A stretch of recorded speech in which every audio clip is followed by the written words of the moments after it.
sipping on? What you sipping on, dog? What you sipping on? What you sipping on? What you sipping on? LA water, California's harder.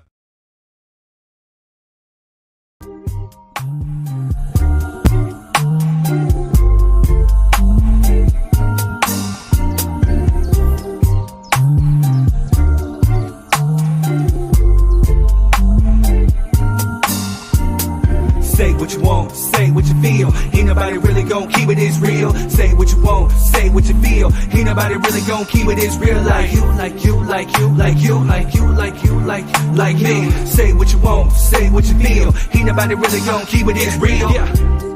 Drop your 3 cents. Drop your 3 cents. Say what you want, say what you feel. Ain't nobody really gon' keep it, it's real. Drop your 3 cents. Drop your 3 cents. Say what you want, say what you feel. Ain't nobody really gon' keep it, it's real.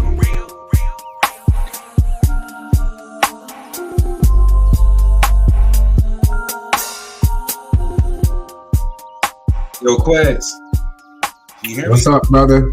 Not much, man. Holding it down. Something's going on with the camera real quick. I need you to hold it down for a minute while I get this taken care of. I see you. Like, where are you at? You talking to me from the shadow realm. You know what I'm saying? Right. I don't know. It was just working. It was just working, which is crazy.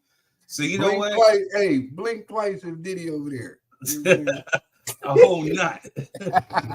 You know what? But let's just go ahead. Oh man, you two hold it down.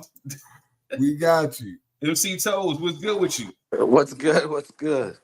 Got some technical difficulties right now, yo. I don't know what's up with this camera. I have to restart my computer. Hopefully it'll work. But go ahead. Since we're doing some ratchet stuff right now, we're just gonna go ahead and just jump into some ratchet news. It'll give me good 7 minutes to go ahead and hopefully try to figure the funk out. All right, man. All right. Here goes the ratchet news. It's your boy Third Degree, and I'm back with more ratchet news. Welcome to Drop Your 3 Cent After Party. Yo, we had a lot of crazy things going on this week, so let's just go ahead and just get right into it.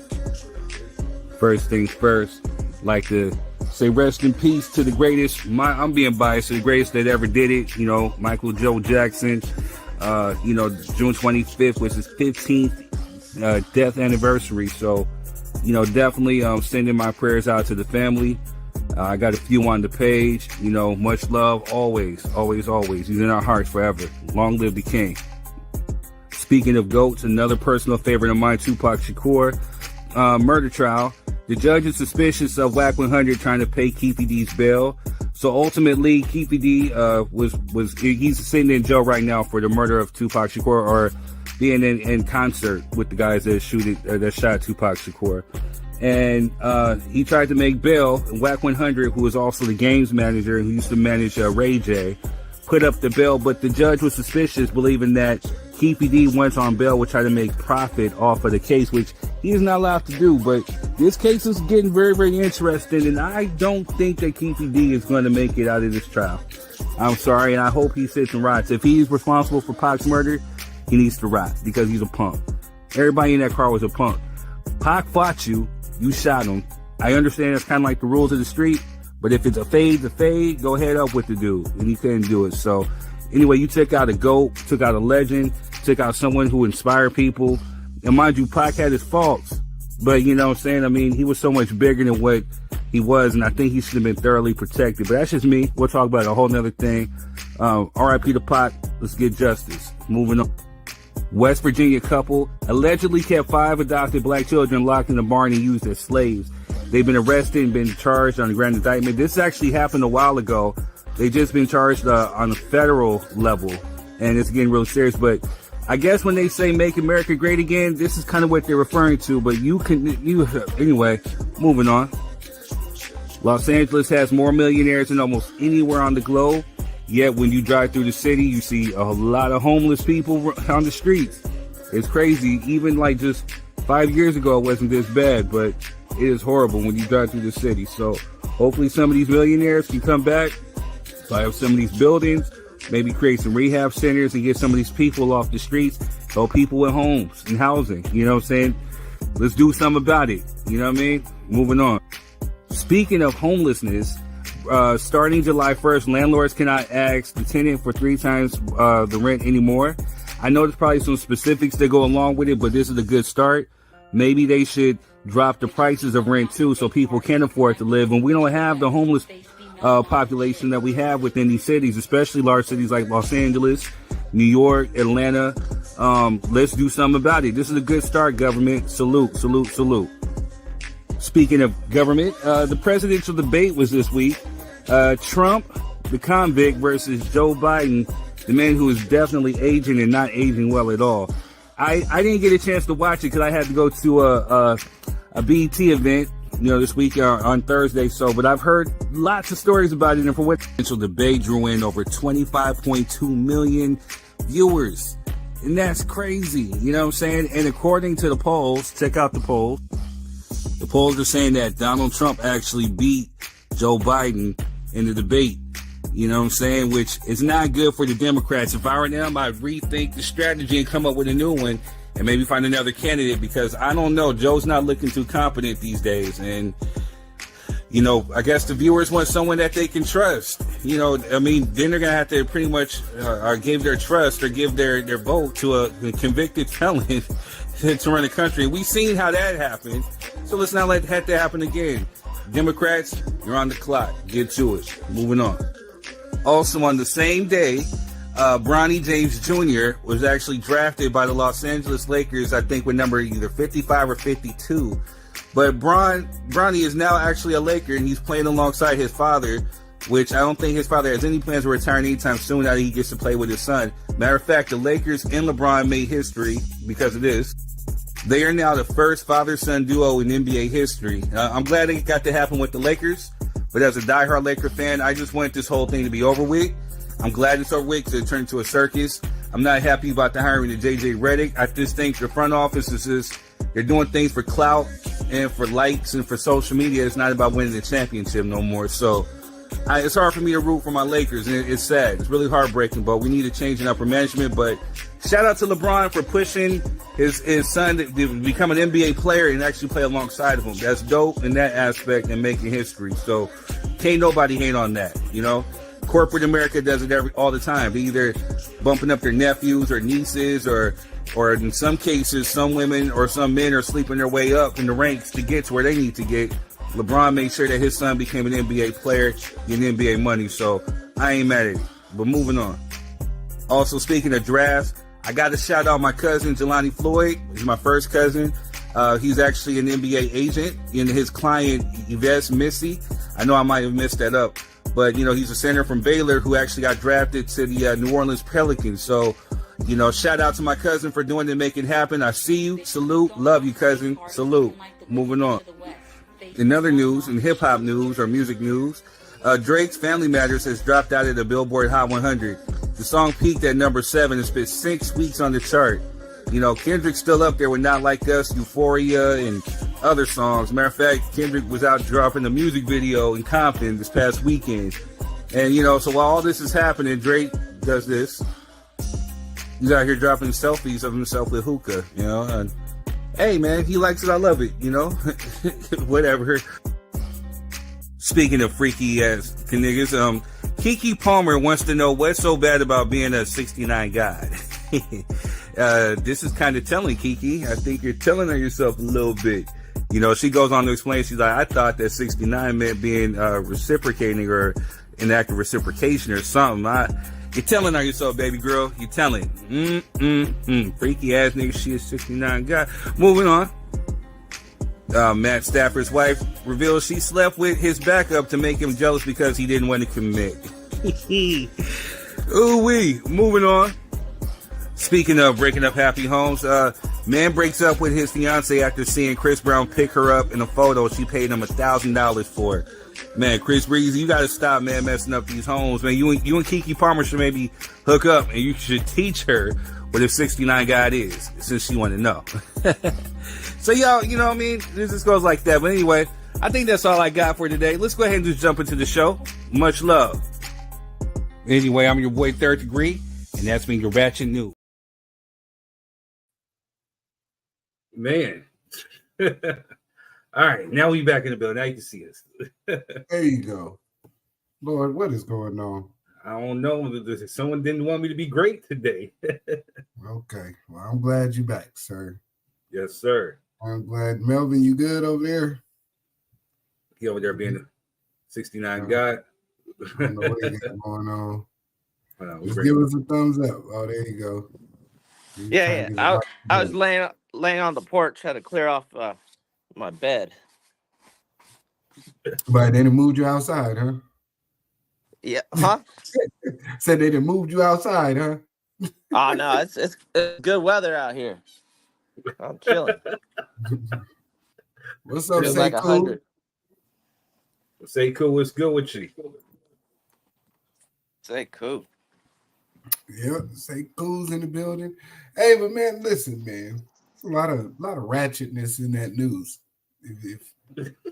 There's a whole lot of ratchetness in that news. I tried to live up to the hype, man. You know, try to live up to the hype. Yeah, which I want to crazy. touch on real quick. You know, that was in there. Yeah, it's so much. Let's start with something fun. I was gonna dive straight in on y'all boy, but I'm gonna give it some time. I'm gonna give it some grace. I'm gonna give it some grace. No. I want to know who. No. I want to know who hyped you up. Yeah. Who got the juice? Let's talk about marrying somebody that slept with your backup quarterback so that you can be jealous. That was Let's wild. start right there. Matthew Just Stafford. destroyed the whole man's family. That man has family and kids. No. So I guess the backstory was it happened in college. You know, so I Doesn't guess matter. she was trying to get him to commit or be serious, whatever, and she wasn't feeling it. So she went. She was trying to get him to commit. He just wanted to date casually. So she went sleeping with, the backup. And, he sat back and watched this happen. And finally, he just said, you know what? I don't like this, whatever. And then they wound up marrying and whatnot. But my thing is, why did you put that out there? Yeah, exactly. So what happens now? Like, oh, you don't buy me a mansion, I'm going to fuck your manager? Like, what? Yeah, that type of energy, for real. Yeah, like, oh, you didn't buy me that Lamborghini I want. All right, your teammate's on a free agency. Let me go holler at him. And with that hot tour, that hot tour. If she ain't hot to her, I don't want to talk to her. Yeah, and Keke Palmer, shut your ass up. You know what I'm saying? Somebody ask you. You know what I'm saying? Keke Palmer, why is she always clout chasing? Like, nobody bring her up for years, and she out here just trying to bring back Hodem. Like, everybody, everybody have their hoe phase, but geez, Hodem is crazy. But like, think about it, she thirsty as a motherfucker. Like, how many times we talking about Keke Palmer is not about her helping the black community or her striving for greatness? It's always her doing some hoe shit. Keke Palmer. Like, don't talk about Keke Palmer. I don't know her. I don't know her from Adam. I don't know anything about her. She's not. Only thing I know was she's a Disney Channel star. Who? I haven't watched Disney Channel in 30 years. A long years. ways away from Disney. Yeah, I haven't watched Disney in 35 years. I don't know who Keke Palmer is. That's what I'm saying. They're trying to be the 69 God affiliate. You know what I'm saying? I know. The only Palmer I know is Arnold Palmer and his Ice-T. I'm saying she's none of your business. Don't speak about her. Oh, that's my point. That's my point. She shouldn't be any of our business. She's nobody. She's none of your business. Not in your she's nobody. Like, she is a Disney star. Like, come on now. We don't talk about Christina Aguilera. We talk about that whole Britney Spears. We talk about who else? Justin Timberlake DUI. I'm gonna try to get Britney Spears so she want to be in my hood rap video. Like, most of them are just burnout. Don't do it, sir. Do not do burnout. A burnout. That's all she is. A burnout. She gonna hit you with one of them knives she was in that video with, but you crazy alone. You know what I'm saying? Don't do that. Did he say she'll hit you with the blue chew? You know what I'm saying? Did he say she'll hit you with the blue chew? I didn't hear that. In the hood rap video. You know what I'm saying? No thanks. Hey, what about the white folks, man? What's up with y'all mayonnaise brethren? You know what I mean? Who? Man, putting the kids in the shed, man. Man, that was a sick story. Look, so the thing is, so Adoration, you're a little late. We had ratchet news, you know. So the backstory is there's a West Virginia couple that got arrested. Actually, no, this happened a while ago. They just got hemmed up by with federal charges, you know, for slavery essentially, because they would keep like the teenage black kids locked up in the shed. And I guess when the authorities went in, they said it smelled so bad in there. Like they didn't have like a working restroom, whatever. They bring them out for certain times, and even like they had like a little I want to say maybe like a 9-month-old adopted kid, black kid. That black kid was segregated from the rest of the kids or whatever, kept like secluded by himself too, like in the house. So these people are sick, man. This white couple adopted these kids and essentially put them in slavery. Wow. Well, they wanted money. It's money, the child care, they gotta be watching Kimberly. these children, man. Like when you adopt the kid out, you need to go be checking on their situation, popping up. Because I've heard of that quite a bit of times, like where people will adopt a whole bunch of kids just to get those checks or whatever. However, I don't know how, or for slavery or whatever. That's how diabolic the foster care system is, and Republicans are. Think about it. They don't want you to have abortion for an unwanted child, but then when that child grows up, they throw them in foster care, and then they legalize fucking slavery all over again. And get a check. That's what they mean by making America great again. They want to go back to that era. Oh my Lord. But no, man. See, this is the message that I want to portray with this for people who are paying attention to the system, because we cannot pretend like there aren't other black relatives that would have took them children in, and predominantly African American children get put into the foster care system as punishment to the parents for minor infractions, right? Yep. You subjugate these children to situations like this, because even if it's not to the extreme, because that is an extreme. Let's be honest. Like we're not saying that's happening, you know, across the board, but even with sexual assault, abuse, neglect, there's so many instances of these foster children being in horrific conditions. And for you guys to be in charge of a system that you say is going to benefit these children, and these things keep happening, there needs to be an investigation into y'all, because what are y'all common practices that are protecting these children besides just giving it to somebody and here's a check? Right? I mean, that shit is asinine to me. And, and even with that story, like the neighbors was calling the police several times over saying, hey, there's something going on over there with them goddamn kids. Like, y'all need to check on it. And it shouldn't have took several instances for them to go over there and find that. If Very it's true. that bad, if it was, you know what I mean, those type of conditions, and the neighbors are telling you, like, the motherfuckers over there is weird, and now they got a whole bunch of kids over there, and we know they weird. And y'all know they weird. Like, there probably shouldn't be no kids over there. But black people don't give your kids to the system ever. Black people don't be giving. You know, people. I watched a documentary about it. People lose their kids to the system so easily, and they actually did a thing where they actually, the group who was like looking into it, they went down from house to house, knocked on every door, and they said 1 out of 4 houses had lost their children. They said they take them and they say, okay, you got to do this. You got to jump through this hoop, jump through that hoop. They said by the time you get done jumping through all these hoops to get your kids back, your kids like disappear in the system. I think it has a lot more to do with a lot than just. Well, I mean, even still, though, even give me a thumbs up when you're ready. There's a sense of responsibility to not put yourself in situations where that can become a reality, right? Like we're all, you know, very cognizant of what these people be on.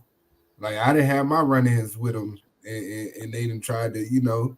But when you are competent enough to have conversations with these people to protect your children, it's not always a case of we're just victims. No, some of y'all be fucking up. You know what I'm saying? I mean, but Quez, like, you gotta justify. I mean, you have to like put into a box like what is fucking up. I mean, stuff all the way from, I mean, you can't beat your kids, of course. Okay, so that's off the table. Your kids got to eat a certain healthy meal. You got to have certain insurance. You got to, boys and girls can't share rooms after 4 years old. Like, there's a lot of stuff. There's a lot of quote unquote. Who said that? These are laws, y'all. Really? Laws. I'm telling you. Listen, I'm one of 9. My parents had to follow the laws, and people stayed trying to send child protective services to our house. So yeah, it's not as easy as people just say, "Oh yeah, just do right by your kids." Like, life is not that easy for a lot of people. I mean, we were rich people when we were in the States, but it's not just that. Like, oh, just do right. But to get your kids taken away, it's pretty hard as well. It is pretty hard. What are the chances of both parents fucking up? It's one thing for one parent to fuck up, but both parents fuck up. The probability of that is so low, and it may be that neighborhood that was documented. It may be crack housing, maybe a poverty-stricken area where everybody's just having it. But if you look at the numbers, if it was actually that easy, we'd have more kids in the system. A lot more kids are in the system than you think. That's the point. Oh, I know. I wanted to adopt. I wanted to foster. You saying no, but I can probably attest and assure you that the place where they did that, it was not in a suburban neighborhood, because those areas aren't policed the same.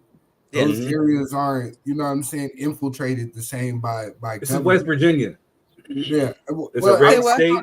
The documentary she's talking about. Oh, okay. Yeah, they're not in Carlsbad doing that. You know what I'm saying? No, but that's what I'm saying. They may be in Vista going door to door. You know what I'm saying? But they're not going to door in Carlsbad to make sure your kids ain't sharing rooms and no. Listen, what I'm saying is, what I was saying was, I'm not talking about they were looking for people who are sharing rooms. They were just looking to see, because they were doing a research into how bad it was. But no, I'm talking about, because the thing is this, but what was the area? That's the point. I don't know. I don't know. That's what matters, is if it's a poverty-stricken area, then there is going to be a higher probability that the kids are going to go into the system. But if it's your everyday regular neighborhood where crime rates are low and there's not a large police involvement, then there's less likely for the kids to go into the system, as well as it matters what the parents are doing. If one parent is responsible, then the kid would go into that one parent's care, regardless. But both the parents are together. So it doesn't matter. It doesn't matter. They always, one of the worst things you could do is spend a day in family court. I'm telling you, you'll see some of the craziest shit. I was there for family court, and I've been there. The dad had pictures of the mom strung out high with a bong and the baby on the couch and other drug paraphernalia, and the judge refused to give the dad full custody. He said the mom has a right to the children as well, and if she's a drug addict and she's strung out and not getting help, what right does she have to taking care of a kid that she's obviously not taking care of because she's passed out high? And still, the judge said, yeah, she doesn't have to give up full custody. And they didn't take the baby away. And this is right down the street. And I know it's anecdotal evidence, but spend the day in family court, you'll see the wildest shit ever. Shit ever. Hey, real quick, let's jump into some of these comments real quick. Kimberly says, yeah, I kind of side-eye other folks when they adopt our kids. Look at Charlize Theron. She adopted 2 black boys and turned them into girls. And you know that itch is from South Africa. Didn't know that. That's crazy. Cheryl says, look into Angelina Jolie. She adopted some black kids.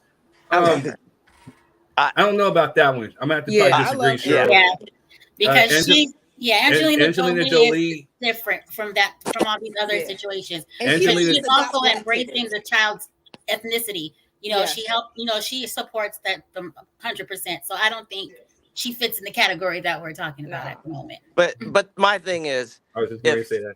If this is the case where we don't want other people to adopt our kids, then we should put pressure on other black people or of wealth and prosperity to adopt the black kids. If not, then we should just shut the fuck up, because then those black kids are going to stay in the system.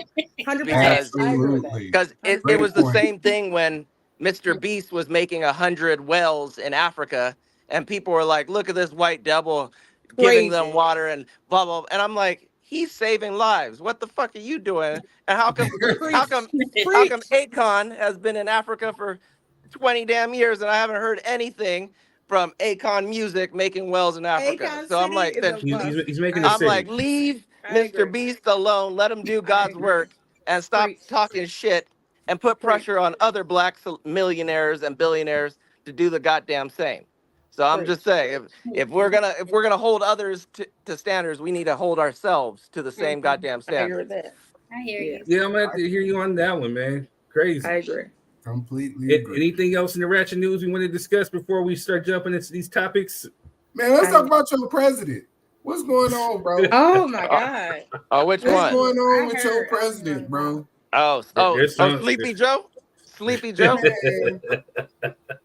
Yeah, he had a bad debate, but he had a horrible debate. What?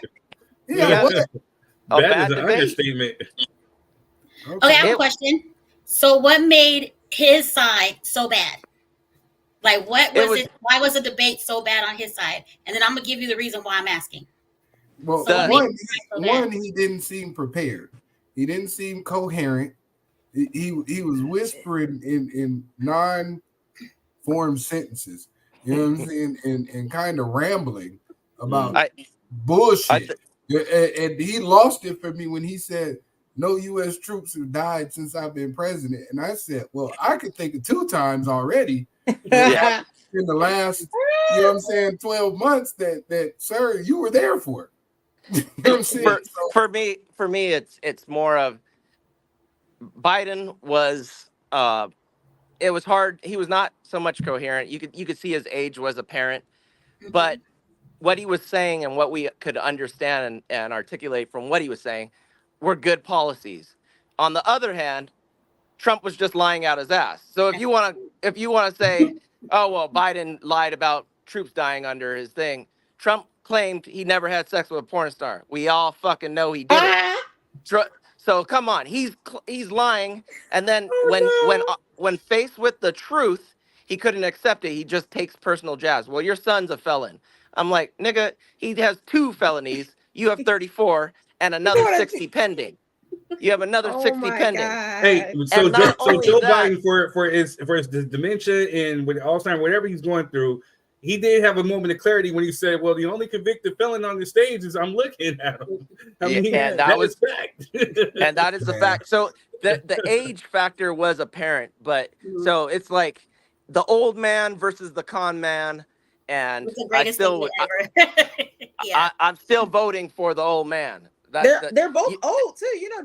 Yeah. One of the things I younger than Joe Biden. One of them is 10 years older. No, 3 years. 3 years older. It's only 3. Okay. No, but one of the best things I heard was the example was that Alfred was old taking care of the Batman cave, but because he's old, you don't fire him and you hire the Joker. That's exactly pretty much what is going on right now. Exactly. That is exactly. The man said he wants to be a dictator on day one. Day one. The man said he's glad he put the Supreme Court justices that want to have no abortion pill, no birth control, no condoms, and then interracial marriages is next, according to Judge Alito. So why are y'all in America? I don't understand. So you can vote for the. You know what? You can bond us out and send us all to where you are. That's what it is. Send us some funds, and I will gladly go. we could all knock him for being old, but why do we pretend like those are the only 2 options?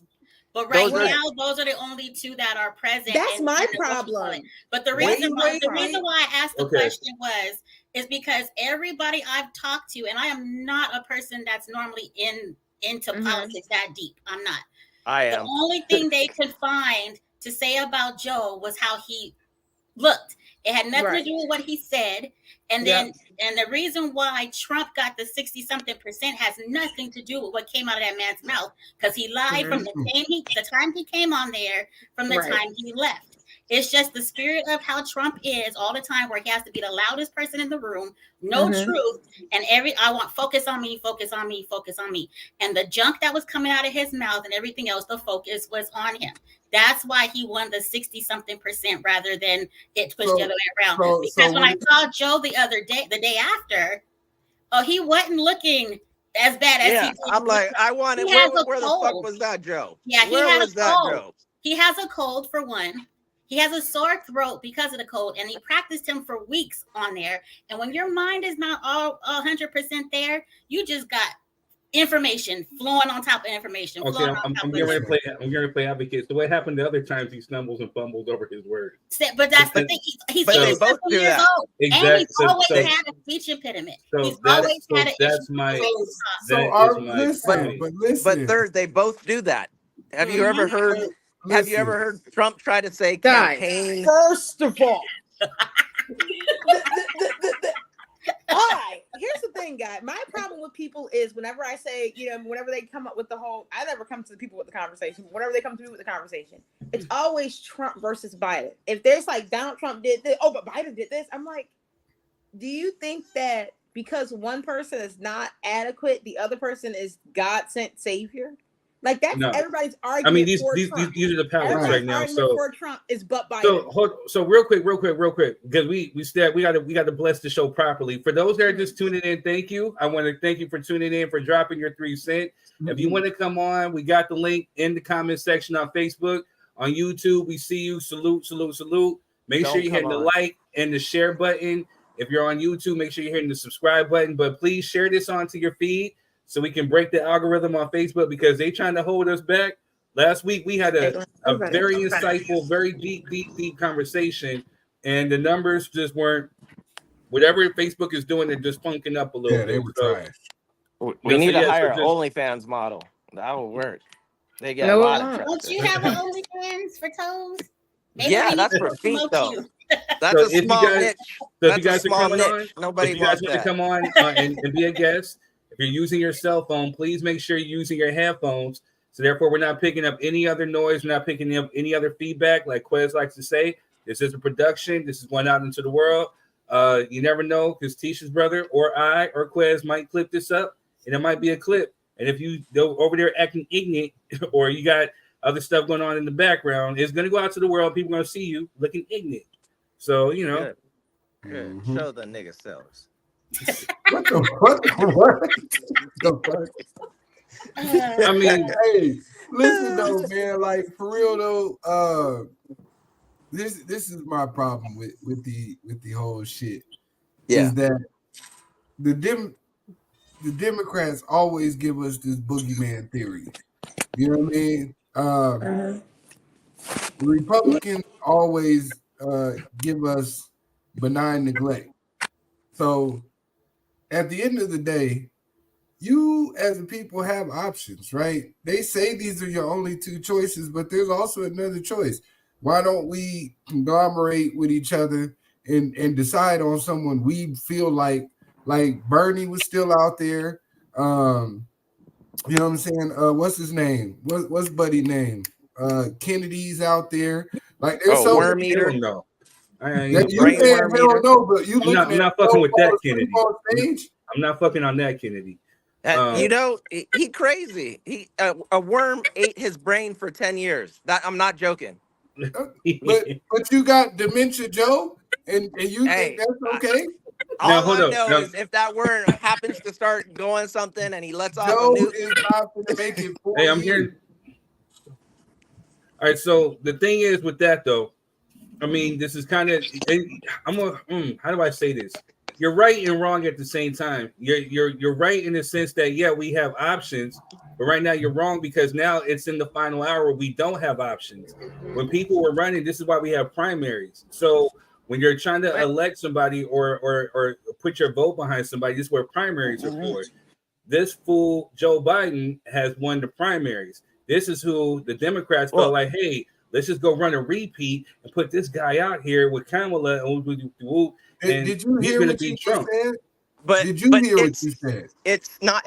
It's a different thing when for the political system, there's only typically a two-party system, and it's been that way since the 1960s. No. I mean, but then we have independents, we have other parties. But so what happens is, so hold up. So the thing is, so going back to even like with Bernie, because again, I was a Bernie dude. So the Democrat being the I don't know the proper word to use for them, but they pretty much conspired to push Hillary Clinton out to the forefront. Hillary ran against Trump and lost. And so again, Bernie was getting ready to run again for, I guess when Trump was going again, but they didn't want him. They pushed for Biden. So again, they're not listening to the voice of the people. They're thinking about, okay, well, let's just find a way to beat Trump. So to Quez's point, he's right. They do create this boogeyman theory like, oh, Trump.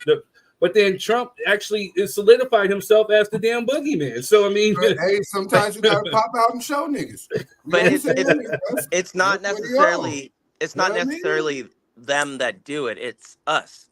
So most people don't vote in non-presidential elections. Come on, man. Come on. And so when that happens, you don't get the same hype, and then your local electives matter, your local judge and magistrate matter, and that all adds up to the momentum. And also when you have like gerrymandering, which is when it's an all black neighborhood, but they only get a small percentage of the votes. And then when there's voter suppression, where it makes it like in Atlanta, to vote, it's like eight hours sometimes. But in the suburb of Atlanta, where the rich, sometimes half black, half white, there's no line. There's literally no line. And so voter suppression is real. And that's one of the other. So we all have an illusion of we have these two candidates, but it's also manufactured because both the Republican Party and the Democratic Party, they conspire against each other so that they only push the two candidates that can get the most money. And also name recognition. Joe Biden has the most name recognition. He's also an incumbent. So the higher probability of him winning, because incumbents win, I think it's like 75% more. So that's why they pushed him out there. But I wouldn't support Sleepy Joe, but I'm gonna vote for him. But that's because it's the only job option we have. I wanted Bernie to win. I wanted other people to be out there, but it's when our communities don't get involved that we get these shitty ass candidates. You should run for president. No, I have too much skeletons. I appreciate it. You adding that context, because that's how I always feel every time we get into so I'm glad you conceded to that, because I've been saying this since last year, and everybody act like I'm fucking crazy. You know what I'm saying? No, I'm not saying you. I'm just saying people in general. No, I agree with you. Though. I think he's crazy, because I think Trump's his homeboy. He be inviting him over to his house in Atlanta, like, hey, man, let me show you how to beat this case. If it come with a reparation check, Trump is more than welcome over here. You know what I'm saying? But you're gonna have to spend a bag, bro, to come kick it with me. He can keep that.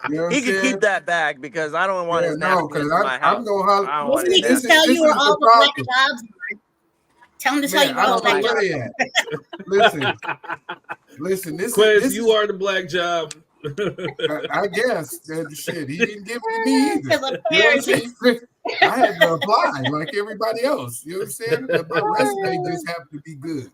But listen, at the end of the day, for me to vote for a president, I need tangibles for my community, and that's all I don't care who it is, to be honest. At this point in the system, it's two wings on the same bird. They both playing the game. One odds against the other. It's like you go ask your mom, can you have a cookie? And she say no, but you know your dad sitting in the living room watching TV, and you go ask him and he say yeah. And when your mama see you with the cookie, you be like, what the hell happened? The dad said I could have it. You know what I mean? It's that type of game that they playing with to say that we don't have a choice is what bothers me. You know what I mean? There's always things that you can do besides just participate in a system that's unjust. You're right, and then you're wrong at the same time. Like, I hear you 100%. Remind you, I support you on that. You're 100%. But at this point in the game, at this stage of the game, it's a little bit too late. We really don't have no other option. You know what I'm saying? Like, again, just like how you said, because you said it before so beautifully, you got to go out there and vote locally, pay attention to your local politicians and all this other stuff. Make sure you're paying attention to your electoral colleges and everything.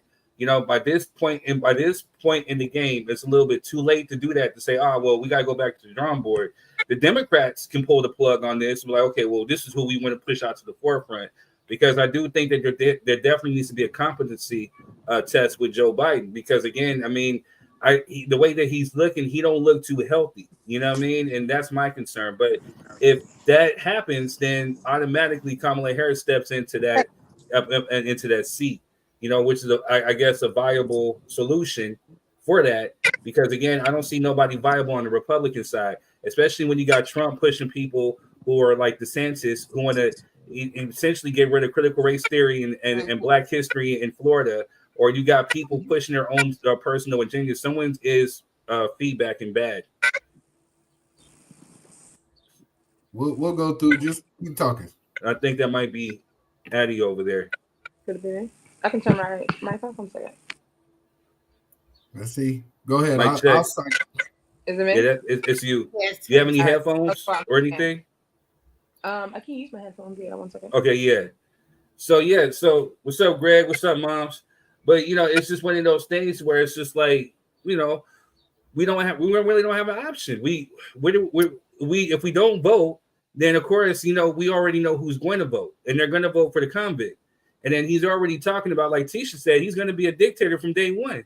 And again, so the same effect of how the blacks like me because I have a criminal record and all this other stuff. He's already talking about not ending qualified immunity for police.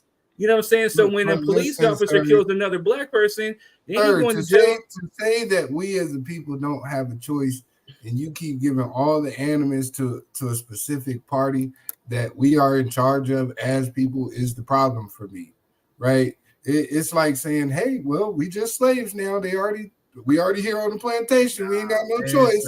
We just gonna ride it out. What do we do? Until master decide that maybe we deserve to be free. Then I think you both what that sound like to me. You guys.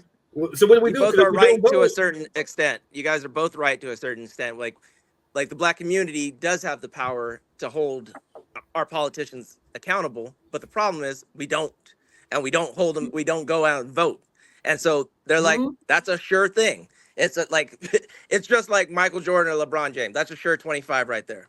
It's a sure thing that the black people are going to come and support the Democratic Party. The problem is, although it's a sure thing, the opposite end is Trump and Florida. Like Third said, they had a book banning, and it was all the small black business leaders. They bought books that were banned, and they were handing them out to the community, and the cops tried to shut that down.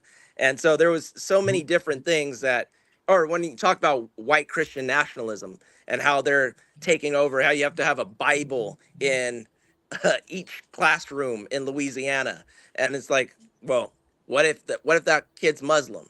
What if the tables were turned, and that was your kid had to have a Quran in the thing? Would you still be happy about that?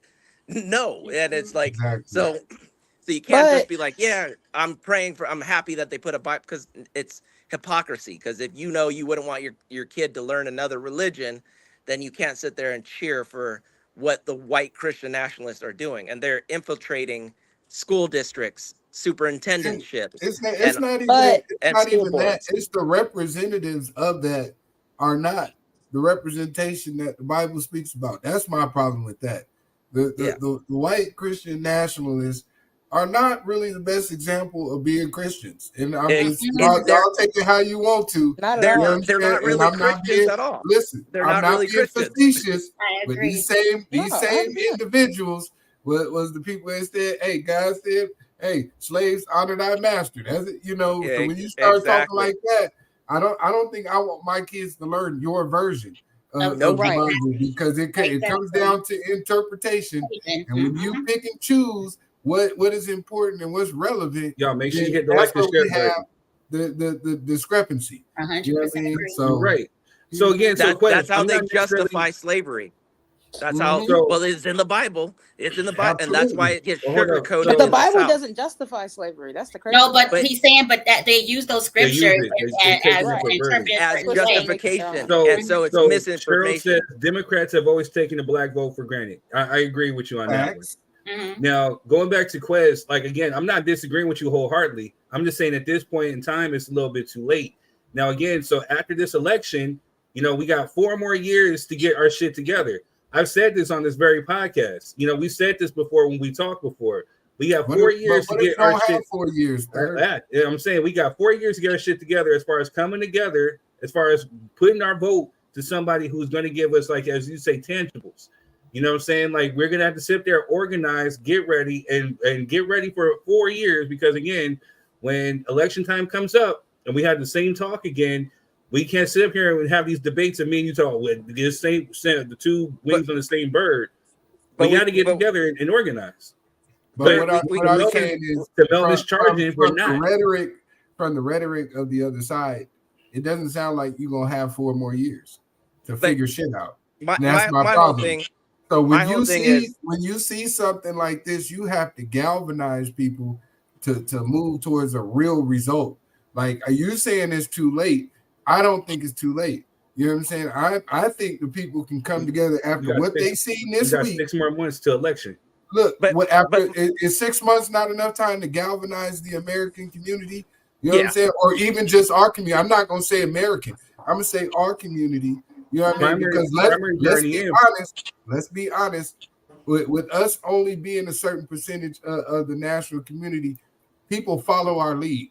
So if we can galvanize our people to move in a certain direction towards supporting someone on a candidacy as even just a write-in ballot, and that destroys the structure of what they're trying to do, because it's like saying it's tradition for you to wear pantyhose and long skirts and shirt in church, and if somebody comes in with a skirt above their knees, then they got to be the devil. If we keep going with tradition, there's never no progress, right? That is true. When Major, just up with you. And hold up real quick. I got a million one things going on. Greg, I see you, but I don't see you. Are you in a good spot? Look like he driving. Yeah, that's what I'm saying. If you're driving, man, just wait till you stop, and then you can come on. But we don't want the feedback in the show. Are you stopped? Are you good to talk? No. Yeah. Give us a thumbs up. We can see you. Give us a thumbs up. We can see you. I give him 2 thumbs down. Damn.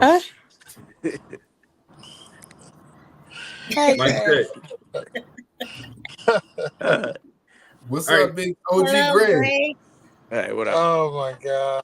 Hey, WWJD, Greg. You know what I'm saying? We're gonna talk about it, but we still got a whole show to do. You know what I'm saying? But we spend too much time on this shit. But the thing about it is, it's like, this was the show. This wasn't one of the topics. This was a ratchet news. But this is a good topic, though. This is a good topic because it is. It's a heated one, because again, there's a lot of misconception also about what Biden has done for the Black community, and so we should talk about that as well, because we will do it on another show. But I will say it like this though. At the end of the day, so I was trying to talk to Quez, but it's a little bit too late. We already had the primaries. So, you know what I'm saying? They've already pretty much selected who they're going to put on the ballot or who they want as the forerunner of Democrats for November. So, again, unless there's another viable option on that ballot, then we're stuck. Because, again, if we're playing the political game, then we know the majority, we know the redneck Republicans or these red states, again, for these blacks, for Trump's whatever, they're going to come out in November. They're going to show out and put this criminal back in office, which will be damn sure crazy. They put a convicted felon in office. And again, we've seen what happened January 6th. We've seen what happened when he was talking about, there's good people on both sides talking about, the Klans or neo-Nazis and all this other crap. You know what I'm saying? If you're playing the political game, 6 months is not enough time to sit up there and to organize. Yeah. Now, unless you go all out and you riot or you do something to try to steal the election, but then we're looking just like how those folks were looking January 6th. That's just what I'm saying. Right now, it's a little bit too late. So again, if however it rolls out, and November, afterwards November, or we can even start now. But again, when the next 4 years come up, when election comes up for the president or whatever, we got to get organized as Black folks if we want to see significant change. But a lot of people say that Joe Biden did nothing for Black people, and then Trump did more for Black people, and that's a damn lie. In all honesty, Melvin Funk Biden, I don't really. He wasn't one of them did shit. But he gave us a well-qualified Supreme Court justice. The black community suffers from insulin and diabetes. He capped those prices, which is healthcare is one of the largest death. What's up, Angie? He did. Also, He he gave forgiveness of school death, which is hounding the black community that wants to be entrepreneurs. There's the list of things when you actually listen to it. The list of things when you tie it in, there's a great deal. None of it's sexy. None of it's like, he's right. Melvin, time out, sir. This be my problem. Because when we qualify things for the black community, it's always a lift all program. You know what I'm saying? That be my problem. We don't say you did this for the black community when it affects other people outside the black community as well. You can't say that. Like when they came up with an Asian hate crime bill, it didn't say Asians and niggas. It said Asians specifically. Like how they trying to come up with this anti? I agree and disagree at the same time, because I hear you. But it's not of Jewish people. It's specifically for them. You can't say has to do with who's in power when it actually helped everyone in America. It's like saying that you know what I'm saying?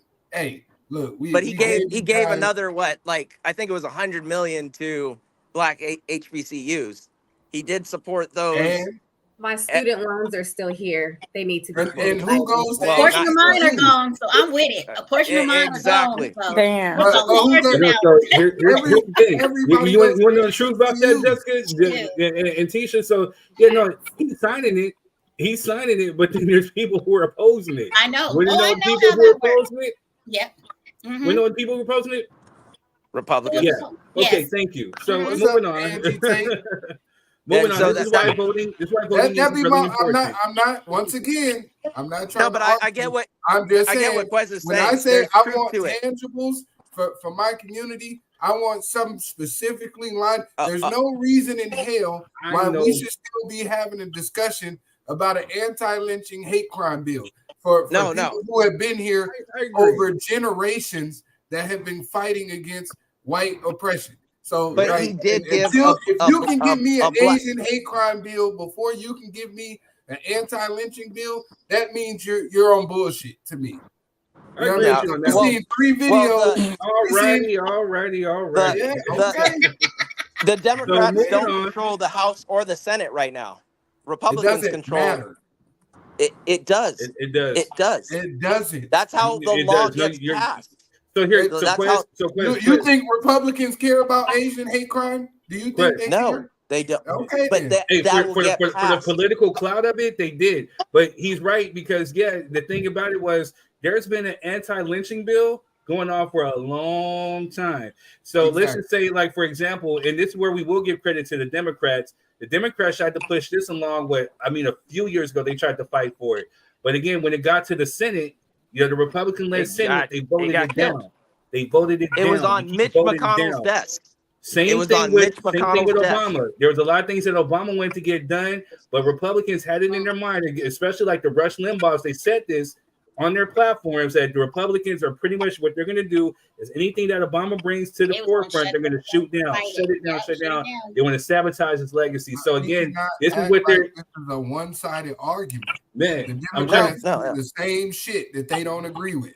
They do the exact same thing, and that is we're not gonna sit up here and play semantics about people. That's my problem. We acting like this shit is just okay.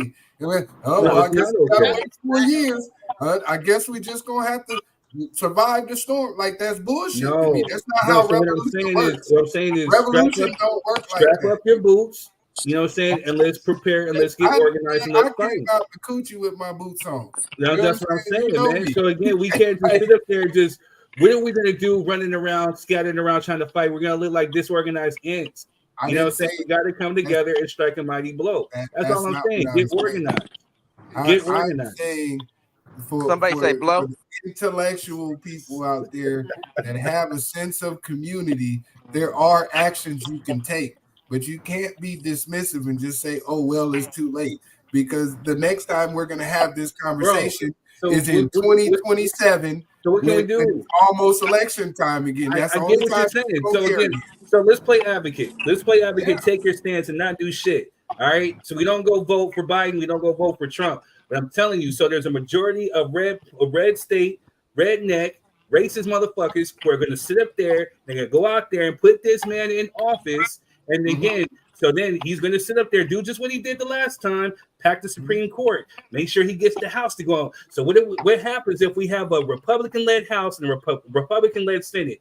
Ain't shit going to go through. If you want to sit up there and talk about, oh, let's get black reparations, they ain't going to vote for that shit because they're already letting you know that they don't like you. But again, these dumbass niggas want to sit there and blacks for Trump. This motherfucker just tells you every single day that he does not like you. But again, if we don't do shit, we sit back and just watch this shit happen. We should vote for the person who doesn't like us, but just so again, so what they're doing, what they take the time to do, just like the Republicans, they did the same exact shit.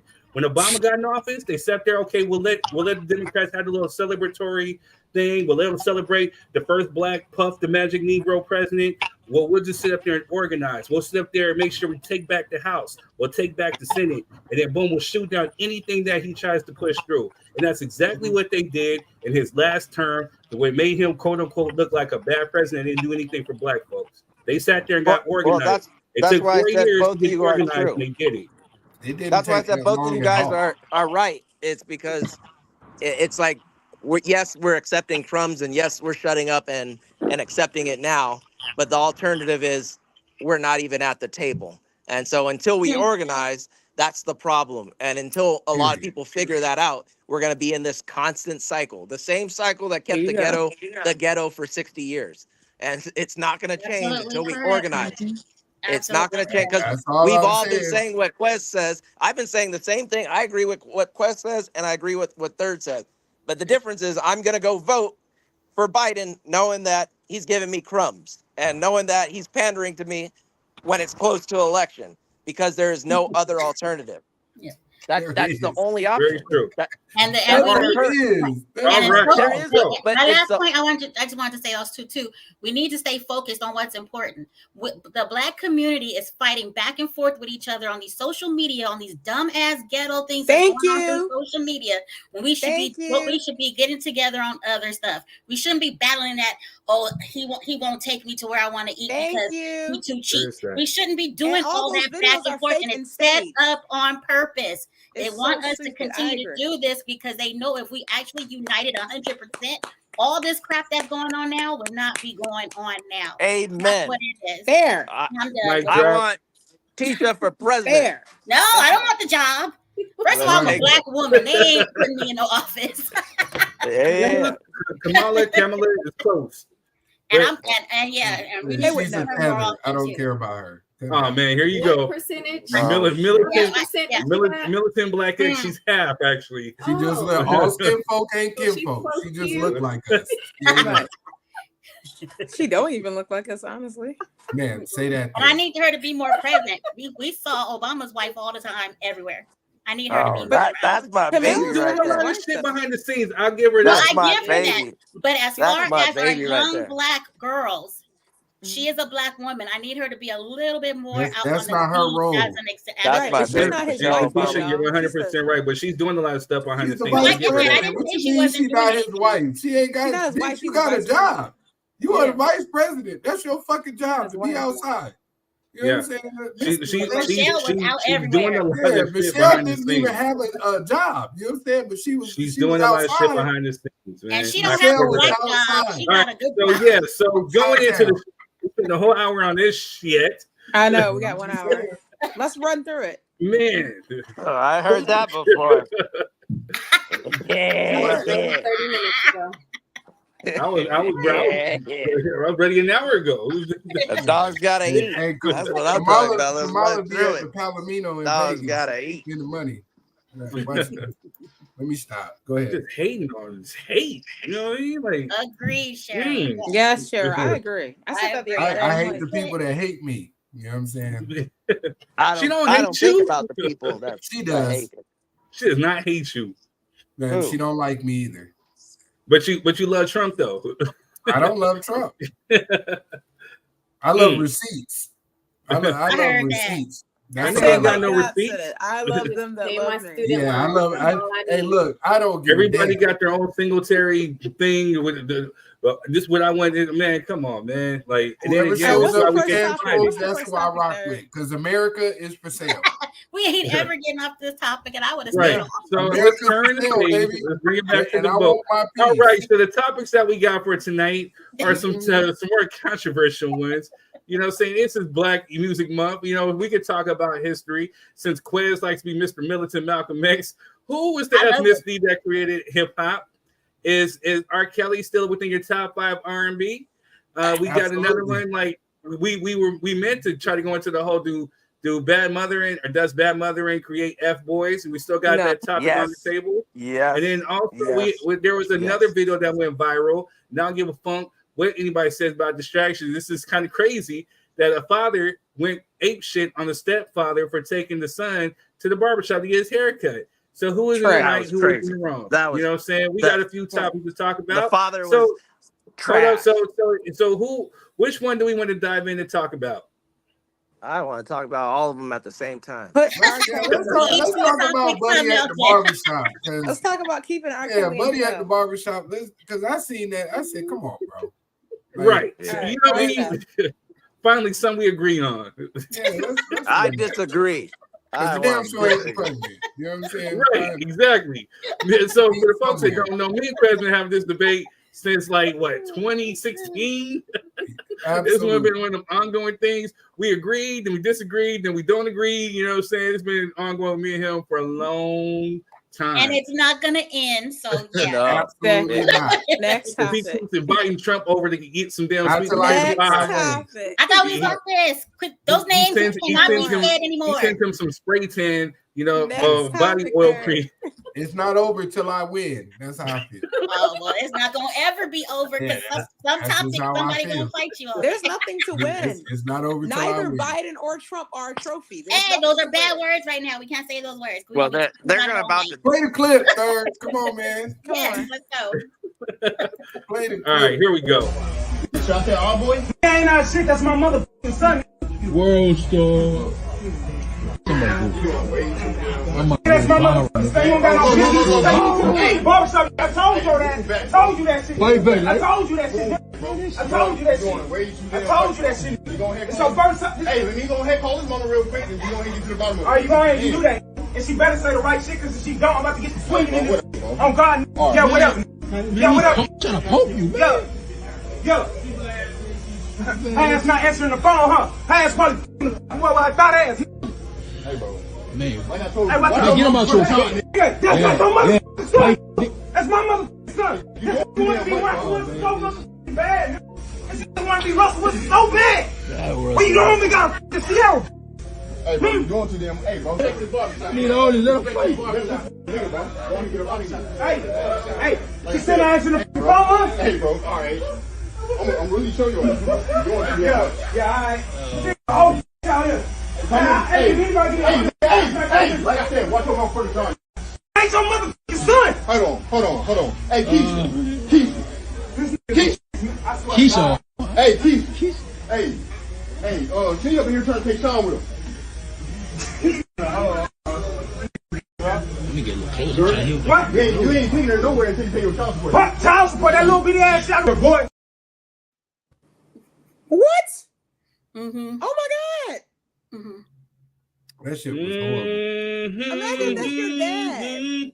That was two weak ass niggas. Yeah, I would have fought him. Not 2 weak ass niggas. One. Because no, it was two. In my opinion, it was two.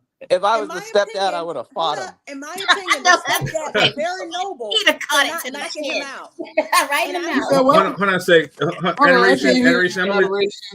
Adoration, I'm gonna let you get your issue. Melvin, I agree with you. No, I don't agree with you. I wouldn't have done anything like that. I wouldn't have fought him. Nah, I wouldn't have fought him either. I would have just said, yeah, that's why I fucked her. Look, son. Where was your dad? Your dad show up when the bills paid? No. Your dad didn't take you here? No. So he knew your head all nappy and he didn't take you nowhere? Where your dad at? I'm not fighting the biological father right there in front of the son. Ah, fuck that, dude. He ain't no just because the nigga in that way in front of his son. It was just so exactly. disrespectful. I'm not fighting him in front of his son. I'm gonna act civilized and well reserved in front of the son. If I was a stepdad, I'd fight him, make sure he never gets custody again. Like, look, family court. That nigga uncivilized. Listen, guys. Stepdaddy's scared. No, let's not play like he really like that. That man was scared. No. You know what I mean? Yeah, yes, he was. I would have fought him. I'm calling Keisha. said, yeah. Keisha, he trying to take your son. That was some hoe ass nigga shit. Angie says he should be glad someone went to help with the upkeep of his son's hair. Listen to me. As a man, I don't give a shit. As a man, you run up with that type of energy, bro, you got to stand on that. You have to. That man was scared. That man, I wouldn't need to call nobody but the ambulance to come pick you the fuck up. Yeah, but then you be in jail, Quez. So in no jail, I defended myself. But so, Quez, do you want the boy to see his father potentially getting effed up, or you getting effed up right in front of that boy that would potentially get damaged? If your father acts unruly, you need to know that there are consequences in life. So, but can we think about the child first? Yes, that's my old vision. Children need to know that when you get out of line and you come out with nonsense behavior, things happen to you. So, with that being your father, I need you to understand that if you behave in that manner in public spaces, everybody not playing with you. Somebody might smack the shit out you because you're not as tough as you think. That's all that would have been. If your daddy cared that much, he'd have been down here. All right, stepdaddy. On a serious note, my 3 cents like this. I think I was serious. Don't say on a serious note like I was joking. No. I'm saying for me. I'm not talking about you, militant Malcolm X. I'm talking about me. I'm talking about me. This is for me on the serious tip. I was saying I wouldn't do anything in front of the boy. You know what I'm saying? Which I still kind of hold true a little bit. You know. So again, my whole thing is like this. I think in the sense of it, the biological dad is insecure. I think it's the whole thing of the fact of the matter of this man right here, whether you think he's a square, think he's a sucker, whatever like that, think he's hard, whatever, he's banging your ex, you know what I'm saying, whatever. And I think the picture and the mental of that is effing with him. So he's trying to project that energy onto this man right here and in front of his son. So again, as like what you're saying, I totally 100% agree. As a stepfather, what will you do in this situation? You got to stand your ground, or you got to sit there. But what Jess is saying, I'm thinking about the child. Like, so if I know that I can F this kid up or F this dude up, you know, is it going to be damaging for the kid psychologically to see his father, you know, saying on the floor bloody, or see me on the floor bloody? So you know, I'm gonna keep a cool head. I'm gonna let him shout, wolf his tickets, whatever. You know what I'm saying? Then I'm gonna take the boy home to the mom's. You know what I'm saying? I'm gonna say, hey babe, I'll be right back. You know what I'm saying? I need to go to the store and go get an iced tea. there's and I'm gonna find that mother sucker and I'm gonna beat the dog shit out of his ass. That's what the fuck I'm gonna do. There's some truth to that, Third, but at the same time, like you said, what example are you showing? So who's in the right? The stepdad that is taking his son or his stepson to get a haircut, and a haircut should be fun. And somebody is aggressively antagonizing you, regardless of who that is, and threatening to beat your ass. How are you going to take it? Are you going to move? What example are you setting for your child? So that kid is going to remember that moment forever. And the stepdad didn't stand up for himself. He didn't. He was non-threatening. Third. He was not. Is when that little boy go home. Yeah, shut up before I call my dad. Yep. Yeah. That's what all that's gonna be. That's all. Yeah. For the next 10 to 15 years. Shut up before I call my dad. You're not my dad. My daddy will come over here and whoop your ass. That's what I'm saying. So the boy don't need to see his father laid out. That'd be psychologically damaging. So I'm saying, so when I go get my tea, the persona that you give is that understand, Quiz. But when I go get my tea, when I go to the McDonald's, you know, if I just so happen to find this cat, little man still don't know. If I happen to find this cat walking along the street, little man seeing his daddy rock up on you. and you, yeah, my bowed point. out gracefully. And I'm keeping a cool head. Like you said, I agree. I ain't acting scared. And I ain't going, yeah, Keisha, he here. I ain't calling Keisha. I was like, all right, man, I hear you. I hear you. I'm gonna try to keep But cool. the best thing like I said, I'm gonna catch him that, slipping. He gonna get caught slipping. Honest and if he get a brick aside his head, then the best thing he could have done is said, all right, let me holler at you outside. And then they settle it however. So that way the son sees, hey, my stepdad is not scared of my dad. Whatever happens outside happen. He's not stupid. He's gonna be like, hey, whatever happened outside happened. But he knows that he doesn't run from confrontation, and two, the example of the men that are supposed to be raising him are not just sitting there gossiping back and forth like little bitches. Like, I hear you. Hold on. Let's read some of the comments real quick, and then we're gonna get some more feedback from the panel. Cheryl says Bio Dad was an idiot. 100% agree with you on that one. Sekou says he was in the rights as a father. Nah, I don't understand how. I kind of get it. Hold on. His next comment. The moms was probably blocking him from seeing this kid in the first place. It sounded like that. It sounded like she was holding the kid ransom. Because of the child support. So I'll give you that. Greg was saying sorry, too much politics for me. Hey, that's life, man. Politics is everywhere, even in the workplace, even in the Bible. Greg. Cheryl says, how long did the mama have to nag the bio dad to take the son to the barbershop? Angie says exactly.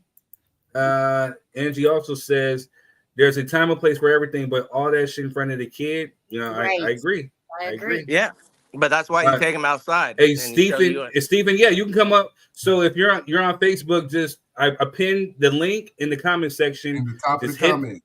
Yeah, on the top of the comments. Just scroll out, go to it, click the link. If you're using your phone, make sure you have your headphones in. It's going to work as a microphone. But yeah, just come on in and we'll allow you to come on and drop your 3 cents. Look, guys, let me tell you a little bit, man. Real quick, I'll let you get it up. But if anyone running up, they need to be handled immediately because, like they said, stand on that energy you're giving. That's what from Angie. So go ahead, Quest. Look. I mean, the barbershop situation is kind of a sacred thing for a father. You know what I mean? I don't know if that was that young man's first time or not. Like, you know what I mean? Like that could be a major issue because first of all, how did that man know you was at the barbershop? Apparently, Keisha called and told you, yeah, that's why that nigga out there at the barbershop getting your son haircut. Like that's how I'm viewing this happen because you're not just randomly riding around the barbershop to see if your son up there getting his haircut.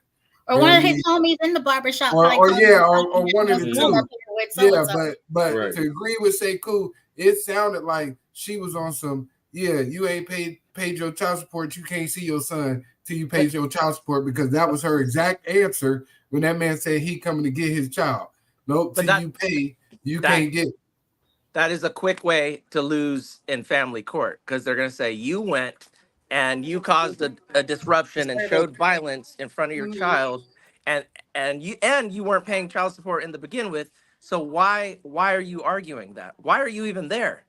Why not call up? Look, I'm not talking about family court though, Mel. No, but my point is that's how you lose. You got to stand on principle.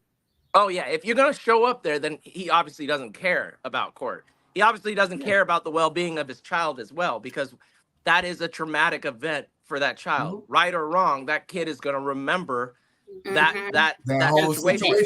Yeah. So if you really want to be a positive father, why would you put your kid in a place where he's going to have a toxic memory, a trauma? Why would you do that? He could have ran up on that man after he dropped off the kid. There's plenty of places to have that same discussion. So as a father, he looked like a straight punk.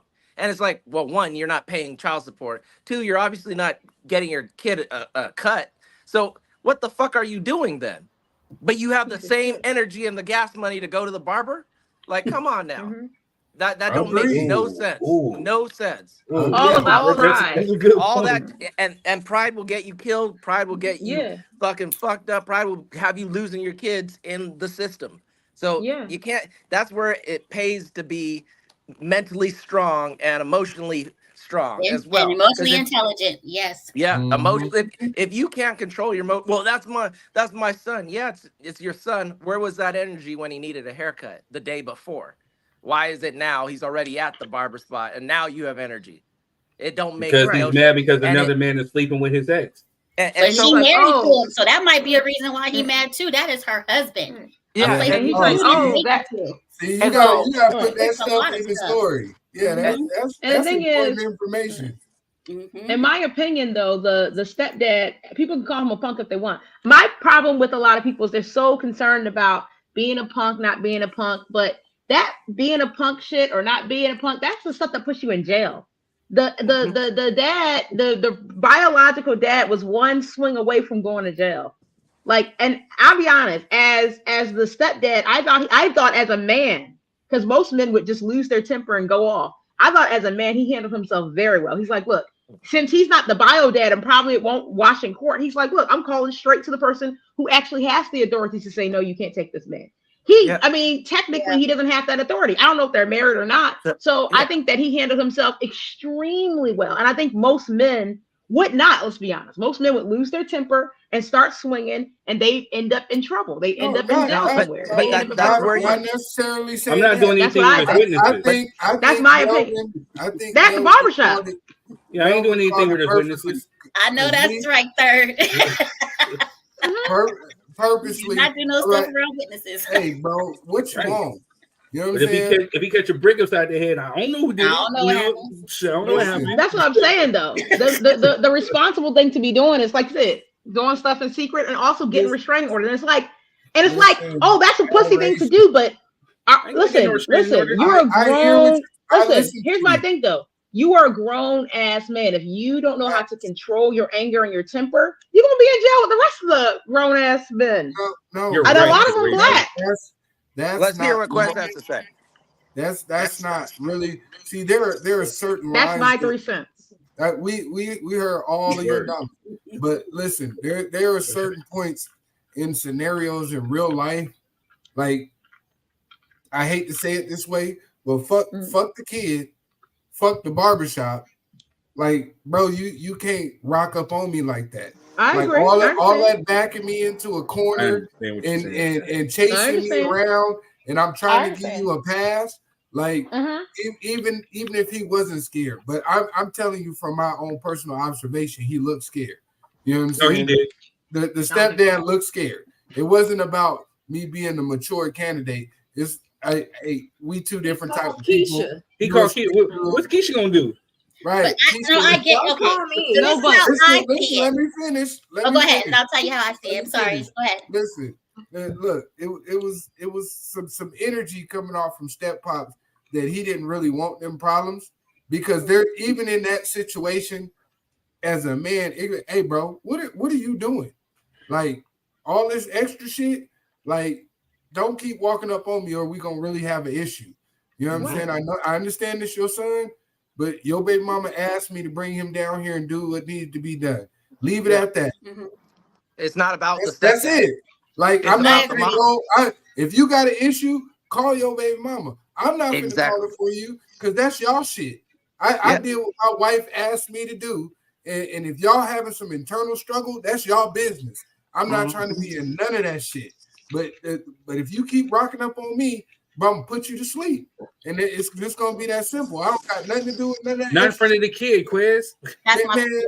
I'm gonna put you, bruh. Don't keep doing it, because your kid. Hey, Steve, are you ready to come on? Because there is a fine line between give me a thumbs up, diplomatic, and going back to the house, and then when this little boy get to 12, 13, 15, he's like, "Shut up, nigga! I call my daddy. My daddy gonna beat your ass like he did at the barbershop."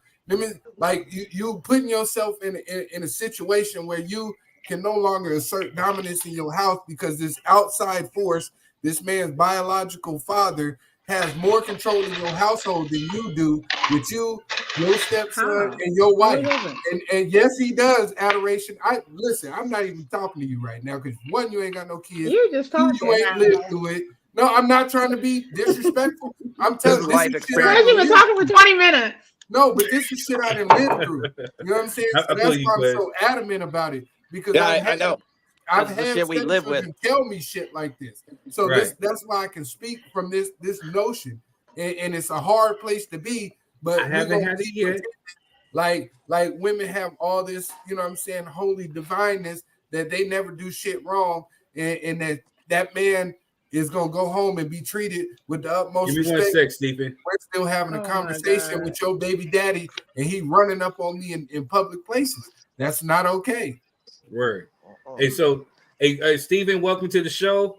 This is Drop Your 3 Cents. So you go ahead and you can say whatever you want, say what you feel. But we're gonna let Tisha, because Tisha has something to add on. I'm not sure if Jess did, and then we're gonna let you drop your 3 cents as well, brother. Okay. I'm going to be on the side of adoration. And it's because of the psychology background I have. Plus, it's law. You're an adult. And if you're the stepfather of that child, why would you put yourself in a position to where you might no longer be in that home anymore because your child has been arrested for assault? Like, if he hit you first and you responded, that's defense. But if you hit him first just because he was in your face, he could press charges on you and you'll be seeing the jail time. So that's what I'm like. Part. I'm just like, well, I wouldn't. Okay, it might be in all kinds of different jurisdictions might have their own being in a person's face, arguing and yelling in some places is not that you're being attacked because nothing physically has happened. But if you you have to be careful. Okay, so show intent. Let her get her point. To fight him in front of the child, even if you win and you beat the mess out of his real father, how do you go back and explain that to him and hope that the trauma is not already set? Because if the trauma is already set, it's not going to matter how you explain it. We don't know how it's affecting him mentally unless he expresses it. So I just feel like don't even expose him to it. You're married to this woman, your stepfather, you're living in the home, you're doing all this. You are his main prime example right now. That father that's not in the household is not even totally a good role model. You're not in the household. You're not paying the child support. And he said it was a little bit of child support. How dare you say it's a little bit, but you're not paying it? With your fade and your new shoes and your new shirt. Hold on a second, Robin. And okay, yeah, that's your son, and you want to take him to get his haircut, then you should have stepped in apparently and called her and made arrangements because she didn't know. He had to call Keisha and be like, hey, the baby father here trying to take your son. And if I go on the Quez side, him calling Keisha was the smartest thing. Yeah. Because if he did decide to swing on him like Quez say, I'm going to show you about me right now, you have proof that this man has been in your face trying to take this child. So if he decides to be a punk and press charges for something that he started, you have receipts that he was in there running amok. I hear you 100%. If half the barbershop or maybe more are his people, do you think they're going to be like, yeah, all of them are not going to be like, yeah, he came in here acting like that. They're going to be on his side. Word. I agree, Tish. So hold on real quick. So Jess has something to say. But I'm at the kind of, I understand what Quez said. I'm on the same energy as what Quez. I'm just going to handle it more privately. I might catch him slipping. You know what I'm saying? And I'm with you with that. I'm with you on that one too. I agree. So, go ahead, Jess. I'm not. I'm a lady, you know. I'm not. Say it, adoration. Go ahead, Jess. So, the first problem is what I see with a lot of parents is they obviously don't have no paperwork showing who gets who when. Mm-hmm. That is the problem when you don't marry. Is a lot of these women are not going to go to court. So the fathers have to go to court and they have to fork up that money because majority of the time the father makes more than the mother with the kids. Because when you have kids, you have dependents. Guess what? You get a fee waiver when you go to court. Mm-hmm. So the father's not going to get a fee waiver if he's working. So you're going to have to fork up that money and get that paperwork in order. She's not going to be able to keep the child if you're not paying child support. Yeah, you should be paying child support, but guess what? If you don't pay it, you still get to see your child. Yeah, according to the court paperwork. That's the thing. Yeah, and also wait. Now everybody wants to rebut and everything. Stephen, we're still with you. Go ahead, Stephen. In this situation, it's a couple of things that kind of bothered me, but I'm just going to say what I would have done, right? first of all, we don't know what type of arrangement that the paternal parent has in this situation. The maternal parent is the person that has custody of the child most of the time. But the paternal parent, if he doesn't have custody, what happened in that barbershop with me, had it been me, I'd have told him, man, take that up with your baby's mother. Right now, right now, what's finna happen? You're not finna punk me in here. You're not finna whoop me in here. All right? What's finna happen? I'm gonna let you take your child, but I'm gonna call the police and have the police meet us here. So when you walk out the door with your child, you have just kidnapped your child. Right. Preach. Okay. Yes. So That part. so as far as all of that goes, I don't have to play the tough man role. You understand? And what I'm doing in the psyche of that child is letting him know that I got his back. You understand? Right. Even though that's his father. Right. You feel me? So I got his back. Look, go ahead and get your haircut, brother. Your daddy, don't worry about your daddy. I'm gonna handle this here. We not gonna get into no fracas or nothing like that. I'm going to handle this man to man with him, because what he should have did was went to your mama's house and talked to her about coming to get the baby. You understand? Okay, so be that as it may, he knew what his situation was when he walked into that barbershop. What he was trying to do was muscle the stepdad, right? I've been in a situation like this where I've actually been holding that man's child because he was asleep. I was getting out of a car at his baby mama house, who I'm dating, and I'm holding the child, taking him in the house. He sleep on my shoulder, and he pulls up. You got my son. Put my son down and let him come to his daddy. No problem. No problem. And it's not because I'm afraid. You understand? Right. It's because that's his child. Right. So go to your father. When he woke up, he seen his daddy and he was excited. He wanted to see his daddy. He ran over to his daddy, right? So as I'm walking in the house, he was like, I thought so. That was his words to me. I thought so. Okay, so I didn't take no exception to it. I'm just steady walking in the house, because what I don't want to do is cause a scene in front of his mother's house. He had other kids that he wasn't the father of, and in front of them, right? So I'm walking in the house, and his next set of words was, you better go in that house, right? So now that's a challenge. Now you challenge me. Now you challenge me. So as I stopped and turned around to look at him, he was walking toward me with a cigarette in his mouth, right? So his son is walking to him, and the son starts to scream, because when a man is walking in a threatening in a manner, toward another man, you know what's gonna go down, right? The son starts screaming.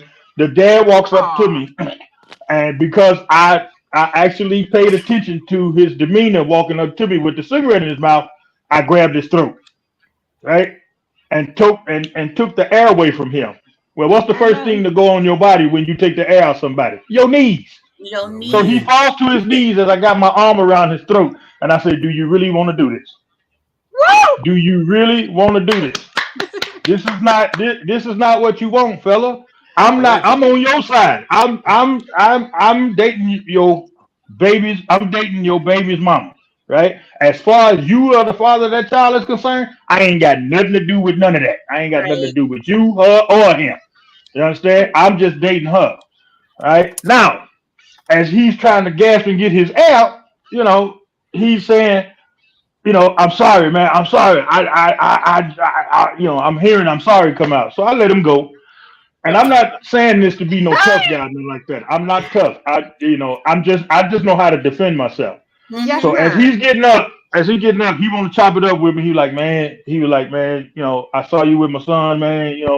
That's my ex-wife and all that, And this is stuff that I'm finding out as it's happening, right? I knew that, that's her ex-husband. I knew all of that. But I didn't know the situation where it come, that, he makes scenes and stuff like that. Come to find out, she dated a guy before she started dating me, and he whooped that guy. You know what I'm saying? Well, that ain't got nothing to do with me. You know what I'm saying? I'm not finna let it happen to me. I'm sorry. Well, man. we got that situated, and make a long story short, and I'll end with this here. I'm over to the house, and the kid goes to see the daddy every other weekend. So when I got there, he was getting ready to go. His daddy was outside, and he was getting ready to go. So he, told me bye. So I had some tickets. I was gonna go to the baseball game, and I had some tickets. And I said, take these tickets and tell your daddy to take you to the baseball game.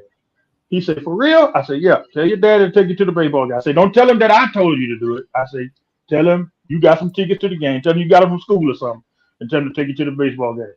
They had a wonderful time at the baseball game. He came back that weekend, and he actually got a foul ball that he caught, and he was happy, that he got the foul ball, and daddy took pictures and stuff like that.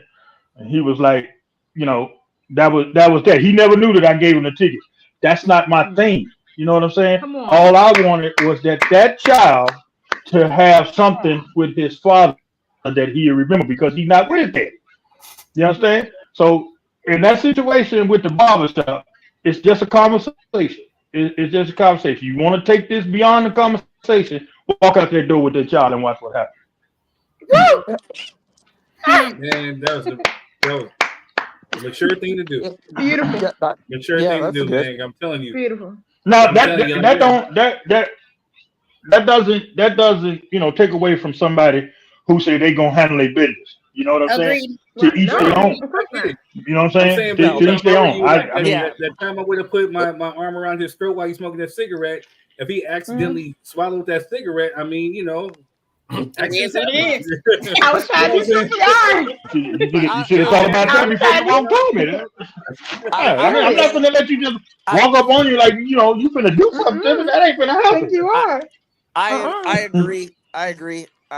But my thing is, how can we clap at both instances? Like adoration, you're clapping at both instances. You're clapping at the kid being exposed to violence. Wait, what? You're clapping at the kids being exposed to violence, but then at the same time, you don't want the kid to be exposed to violence. I never said that. I said that. I said, listen, you didn't. Oh, go ahead. Tell me what you said. I said that the mature thing to do for the dad was okay. You got the difference between situations from my perspective is you got one dad acting crazy trying to get a scene. You're in the middle of the barbershop. Again, you haven't established that. Basically, when it comes to parents, it's the biological parent or the biological parent. The kid doesn't belong to you. So first thing he did was he called and made sure, hey, you sit this kid out with me. Do you want the dad to take him? Right? So that was first thing. And he established that this kid, now I don't know what happened after that, honestly, but in the other situation, they're at home, they're outside on their lawn. First of all, it's a more private setting. It's not in the public eye. The kid has reign to run from their mom to their dad because they're at the house. This man walked up to him straight up like, hey, I'm going to attack you. He didn't attack him, punch him in the face, and start beating him up. He grabbed him by the neck and said, slow the hell down. That's different to me, in my opinion. But that's my opinion. The kid, adoration. But I didn't say anything about traumatizing the kid. I never said anything about the kid. I never said anything about traumatizing the kid. I'm talking about. I said something about traumatizing the kid. I didn't say anything about traumatizing the kid. So I said it. The thing is when you don't want your kid to be exposed to violence, then I the didn't best say anything about that. is to, like, for that instance, like for Stefan, that he did the best that he could. I would have just walked in the house. I would have walked in the house like, what do I have to gain by proving? Like, people talk shit all the time. I have nothing to gain. I'm sorry. At the house, you have nothing to gain. No, you have a way. No. Out. So people out here listening to this should know. No. Just don't do nothing, because you never know what person you walking up on. You can walk on Quiz, you might not walk away. You can walk up on Steph. And Quiz has a crazy homeboy named Third. See, you might not ever walk away. Somebody might catch you in mid-swing and be like, no, you ain't coming at me like that. And then Melvin will try to talk you down. So you don't know who you're getting. I didn't say I would talk him down. I said I would just go inside. There's no point. I'm riding with Quiz there's on no that point one. in. I'm a little bit more smooth with mine. Like I said, if he walking home from the McDonald's and actually just happen to catch a brick. But it's not like they're not going to know you. What would be the difference? You're still going to jail. It's not like they're not going to know a 6'2", 300 person, 250-pound person. You're not going to be fucking invisible. They're going to know it was you. So it's like, come on now. Anyway. Hey, not if it happens that night. My thing is, not if that person's wearing a mask. The best philosophy, especially when you're trying to raise men, the best philosophy when you're trying to raise men or raise boys is adversity is going to happen in life, but it's how you react. And so the thing is, I can talk shit. Neighbor could talk shit. I'm going to walk in my house. I don't have to hear his stupid ass. I'm not going to go and jump every single time. That makes no sense. At the barber shop, he was cornered. Yeah. That's when you have to defend yourself. There's no outlet, and your son is right there. So you're showing. Oh, and what I said was, I will talk to him. Hey, I'll be outside with your dad. We're gonna talk real quick. That's not walking away. That's not talking him down. We're gonna have a kind of different kind of conversation because you ain't gonna do that. Trap me in no corner. No, we men. We can have a conversation right there. We men. We don't have to go outside. We can have a conversation right there. The whole point is for the child. The whole point is for the child. I'm not gonna. If you beat up his dad in front of him, one, he's gonna always have that trauma. Exactly. If you go outside and beat up his dad, he's gonna say, "Oh, I don't know what they did. Maybe they got in a fight. Maybe they talked about it. Maybe they did all these things." So why is the child's not exposed? Why is daddy on the floor leaking? It's still the same outcome. If you whoop his dad, if you whoop him in the barbershop or if you whoop him outside, the outcome is the same. The child is gonna see his dad sitting down on the ground leaking. You understand? I mean, you whoop him. It's still the same outcome. Everything involves a conversation, right? Right. Everything involves a conversation. I'm sorry, go ahead. Hey, what's up, D? How's it going? Hey, Queen D. At first, I gotta acknowledge the Temptations is finally all back together all at once. Finally. Y'all cut it up. It's a different kind of conversation. Hey, for those who just turning in, we're gonna run this video back one more time, and then then we're gonna wrap it up. We'll extend this. Normally, I like to keep it within 2 hours, but we spent so much time on Quest's Homeboy, Orange Purple Sky. Thank you know what I'm saying? So, names no more. And your sleepy stepdaddy. Oh shit. Yeah. I said. Oh shit. Hey, what I said. We're not going back. We're not going backwards. We're not. Yo. Hey, Quiz, that shit was funny, dog. Yeah, leave me alone, man. I didn't bother nobody. That shit was funny. Oh, you stupid for that. All right, so here goes the video. He's stupid for that. That was a good one. Shot that all boy? Ain't not shit. That's my motherfucking son. World star. That's my motherfucking. You don't got no business. Hey, Barbershop. I told you that. I told you that shit. I told you that shit. I told you that shit. I told you that shit. It's your first time. Hey, let me go ahead and call this mother real quick and we gonna get to the bottom of it. All right, you go ahead and do that. And she better say the right shit, because if she don't, I'm about to get swinging in this. Oh, God. Yeah, whatever. Yeah, whatever. I'm trying to poke you, man. Yo. Hey, that's not answering the phone, huh? Hey, that's probably what I thought ass. Hey, bro. Man. Hey, why get him out your son? That's not your motherfucking son. That's my motherfucking son. You want to be Russell Wilson so motherfucking bad. And she doesn't want to be Russell Wilson so bad. Well, you don't even got to see her. Hey, bro, you going to them? Hey, bro. I need all these little fights. Hey, she said I answered the phone, huh? Hey, bro, all right. I'm really showing you. Yeah, all right. Oh, out here. Hey, like I said, watch your mouth for the gun. Ain't your motherfucking son. Hold on. Hey, Keisha. Hey, Keisha. Hey, can you up here trying to take Sean with him? Let me get a little closer. What? You ain't taking her nowhere until you pay your child support. What? Child support? That little bitty ass shot, boy. Okay, so upon further review, upon further review, that the bio dad is just putting on a show. He's trying to get a reaction out of everybody. He's trying to show everybody how tough he is. Yes, he is. Because he woofing and then going back looking up, smiling and ish. You know what I'm saying? Talk about you trying to be Russell Wilson so bad. Because Quez, was I right? So Quez know what I'm getting ready to say. If he on demon time, as Quez like to say, if he on demon time, he's on that energy. I ain't going back looking for no approval from nobody else, smiling, whatever like that. Matter of fact, it wouldn't be too much more words. You know what I'm saying? I would have probably actually clocked the dude if I was on that type of energy. But again, that's just me. You know what I'm saying? But again, it looked like he was just trying to put on the show. But if he was really trying to get him out. Yeah, if he was really about that shit, then he would have did something. You know what I'm saying? That's why he go outside. He was trying to get him caught up with the law. That's what he was trying to do. What happened was he was like, and she better answer right, or I'm gonna do this. If you really was on that mess, you would have done it as soon as you saw that he was in that barbershop with your son. He was trying to get him caught up with the law. That's what he was trying to do. And if old boy had popped him in his mouth as soon as he opened it, it would have been adoration. That's what he was trying to do. Listen, let me tell you what you got? Let me tell y'all what it is. Keisha got some fire ass pussy. You know what I'm saying? That's what the problem is. It's after party. Yeah, Keisha got that fire. That man in there tripping over Keisha. She got some fire. Hey, Keisha got that fire. That man is upset that he can't get no more Keisha. She better say the right thing or I'm gonna knock you out. What, sir? What? Well, it sounds like Keisha dating punks. That's what it sounds like. Well, nowadays, how things work, if he would act right, Keisha probably would still been giving it to him. But apparently, he don't know how to act right. That's it. You heard him. She probably out being a thought, like usual. She cheated on you too. Yeah, he called her a thought. He was the one. Keisha got that fire. Thank you. You know what I'm saying? Keisha got that fire, and that man. Keisha needs to stop dating scrubs. He missed that gorilla grip. You know what I'm saying? And he is upset about it. That's really. You leave that prosecutor alone. You leave Miss Willis alone.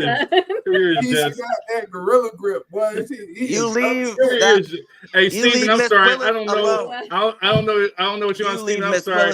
This is Quez. Quez is raw. You know, he's in raw form. I know you're not doing it. He's the only one that is. I didn't know. I didn't know whether I was in the right line or what. I was clicking to see if I had missed the live I was in. It's not normally just Quez. I don't know why he's doing that. I know it's the third and Quez and Toad. Yeah. But no, is that what he really said? He said Keisha better say something right, or else I'm gonna knock you out. Is that he said? I just haven't seen the video. He said she better say the right thing. That's exactly what he said. And he said he gonna knock the stepdad out. Yeah, he did. So at this point, man, whether you guys step outside and punch him or do it discreetly somewhere else, the father is still gonna tell the child. Just to let you know, he seems like that type of dude.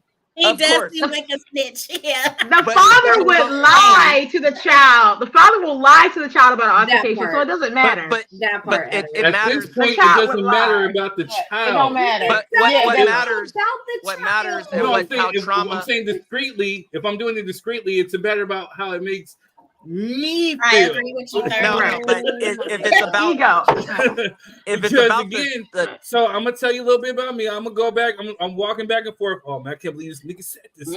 Oh yeah, I can't believe he said it. Did he really try to challenge me in this barbershop? Say it. He got the audacity to do this right. He thinks he's that dude. All right, cool. Oh, all right, man. Hey, say I'm just driving down the street. Is that cat? You know what I'm saying? At the McDonald's? Do I have a brick right here in my front seat? Oh, man. My windows are tinted? Okay. And I go back. He ended up in the house. I don't know what happened. Right. This ain't. Nah. This ain't. It matters what the child sees. I did the Lord's work. Kids are smart. They can put 2 and 2 together. It's one thing to put 2 and 2 together. It's the other to witness it. Just like we can talk about slavery all we want, but when we look at the photos and how disgusting and how horrific it was, it takes a different toll on us. That's how trauma works. You can talk about the Holocaust, but when you see the Holocaust videos, you're like, God damn. So that's how. So when you look at something, when he sees his father on the ground, it's going to be different than he watches his father falling and getting knocked the fuck out. That is a total different thing. Because you're right, Mo. Because if he watches his father get his mouth bloody, he leaking on the floor, then he's gonna look at the stepfather a different type of way. Like, man, like you just knocked out this guy that he might even idolize or may worship. Because as a boy, the first hero is your father. You know what I'm saying? Or that father figure. What you don't want is the kid to blame himself. You don't want the kid to blame himself for that whole incident because they're fighting over him. Your first hero is your mother. Yes. Let's not do that. Your first hero is your mother. Your first hero is your mother. Your mother is the closest thing to God you know until you find out otherwise. You know what I'm saying? Your father is just somebody who be there. And you find out. No, what? I'm being honest. So you realize his role in your life, huh, Quez? Yeah, your mama carried you for 9 months. Nah, for me, it was a little different. For me, it was a little different. That's how it was. I'm saying until you realize who that man. But I guess it depends, though. I guess it depends. I love my moms, but my hero. Because I had my mom and my dad at the same time, so I guess it does depend. But no. My hero was my grandfather. I love both my parents, but I worship my dad. He was like a fucking superhero. My grandfather. My mom did more for the family, and I realized that. But she could never be my dad. No matter what you did. Right. Mom and dad are different. My mom is the equally loved, equally respected, but very different. One sec. D, what's good with you? Yes, please, D. We finally got the Temptations all back together on the one platform. What's good with you, D? D's pregnant, y'all. Let me know. Shut up. D out here. It's hot girl summer. D pregnant already. I'm trying. I hope not. We just started somewhere, bro. You don't want to spend the rest of somewhere now. D said I'm trying. As much as I can. D, so what are your 3 cents on that? He would have got knocked off. Out. Hey, go buy the kids some ice cream. You're good, okay? No, but right. Take this $5. Wait, because am I lying, Edward? Was I not in that situation? Yeah. And look, ain't nothing wrong, ain't no trauma. Look it, he just fine. Oh, he's sleeping. Ain't no trauma. That's what I'm trying to tell you. He gonna wake up one day. You gonna remember something. He gonna watch a horror movie and see a woman being choked out. Like, oh, I think I've seen that before. He's fine. Look, his scream is just gonna be a little different. You're like, it's gonna be a little different. You know what I'm saying? So I'm saying, you gotta think about the babies in this situation. Think about the babies. It's all about trauma. He just came back from the amusement park. He's good. Right. So that's how you counteract it. You have to have activity already set. Ice cream already on site. Like scary movies when you little. Watch cartoons after. You'll be okay. If I ever get in that situation, I'm gonna try that. Playing. That's all. There's no balance for trauma. I'm just joking. I know. You know. Yeah, I know. I know. LT knows. She knows. She's studied it. She knows. It's what you put in a kid's mind. All you gotta do is say we was playing. We think it's all right. It'll manifest later on. That's a different type of demon. That's a different type of demon. I was just playing. And that ain't good. But he's doing too much. Drinking Kool-Aid. That was ketchup. He ate a burger. You know, burger sack ketchup. No, he not. He ain't missing his teeth. He was doing too much in that barbershop. He doing way too much. Way too much. Yeah, I agree. But he was being childish. I'm sorry. He was being childish. I hear you. Yeah, you ain't doing me like that. No. And the kids wasn't even looking at them. And see, and no other man stood up and tried to calm him down or nothing. They did. All that watching was hyping him. It was just hyping him up. And since they was in the background talking reckless. And since there was no repercussions for him, he just kept getting hype and hype and hype. I'm telling you, if his stepdad had reacted in some form of way that would have kept him from, like, show him who you really are, he would have shut all that up. He looked like a punk to me the second time around. Right. I told you. You talking about he looked like a clown. Yeah, they both look like punks.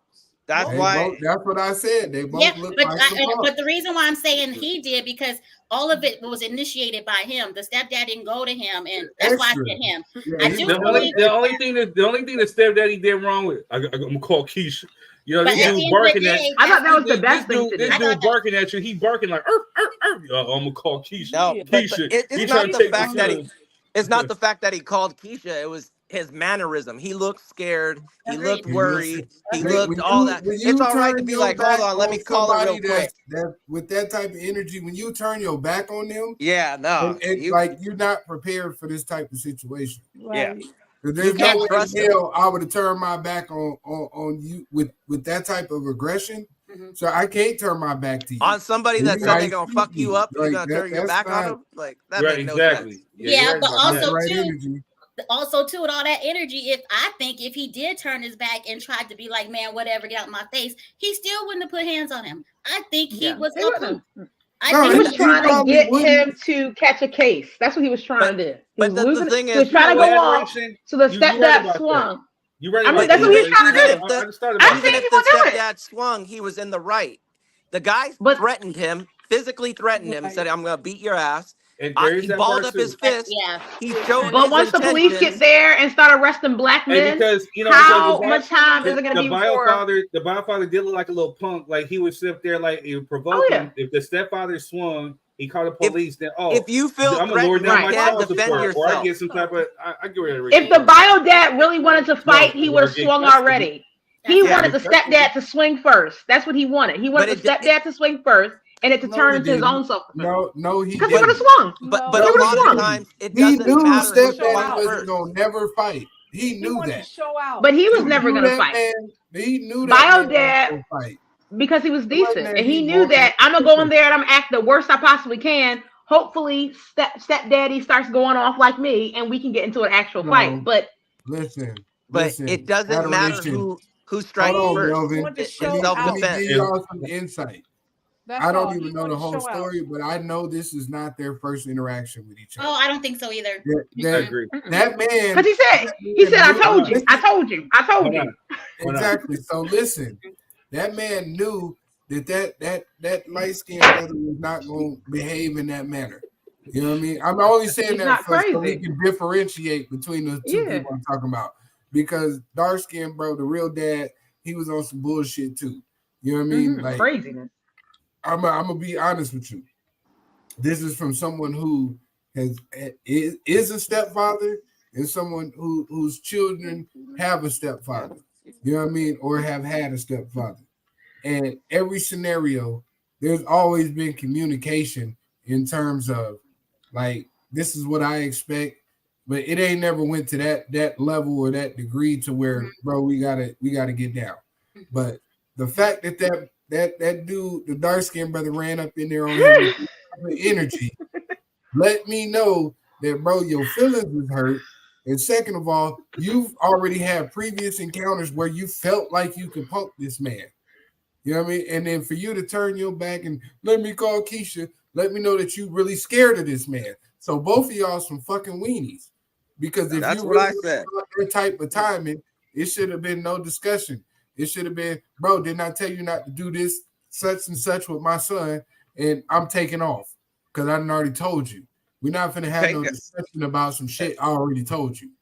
Yeah. That's all I'm saying. They both weenies. They both having sex with the same woman because I'm pretty sure Keisha still fucking her baby daddy. That's why he feel the way he feel. And he in there acting a donkey behind some of that good old Keisha. I don't think so. That's all I'm saying. No. Why you keep saying no, like adoration? I keep mishearing and think you say Letitia. I was like, what LT got to do with my name and stuff? What LT got to do with the gorilla gift? What are we talking about? Anyway, it ain't about me. Stop with that. I have a question for those of you who have had step parents or are a step parent. How much legal ties do you have to that child just by marrying the woman outside of adopting the child yourself? You don't have not too much. After you marry, you do.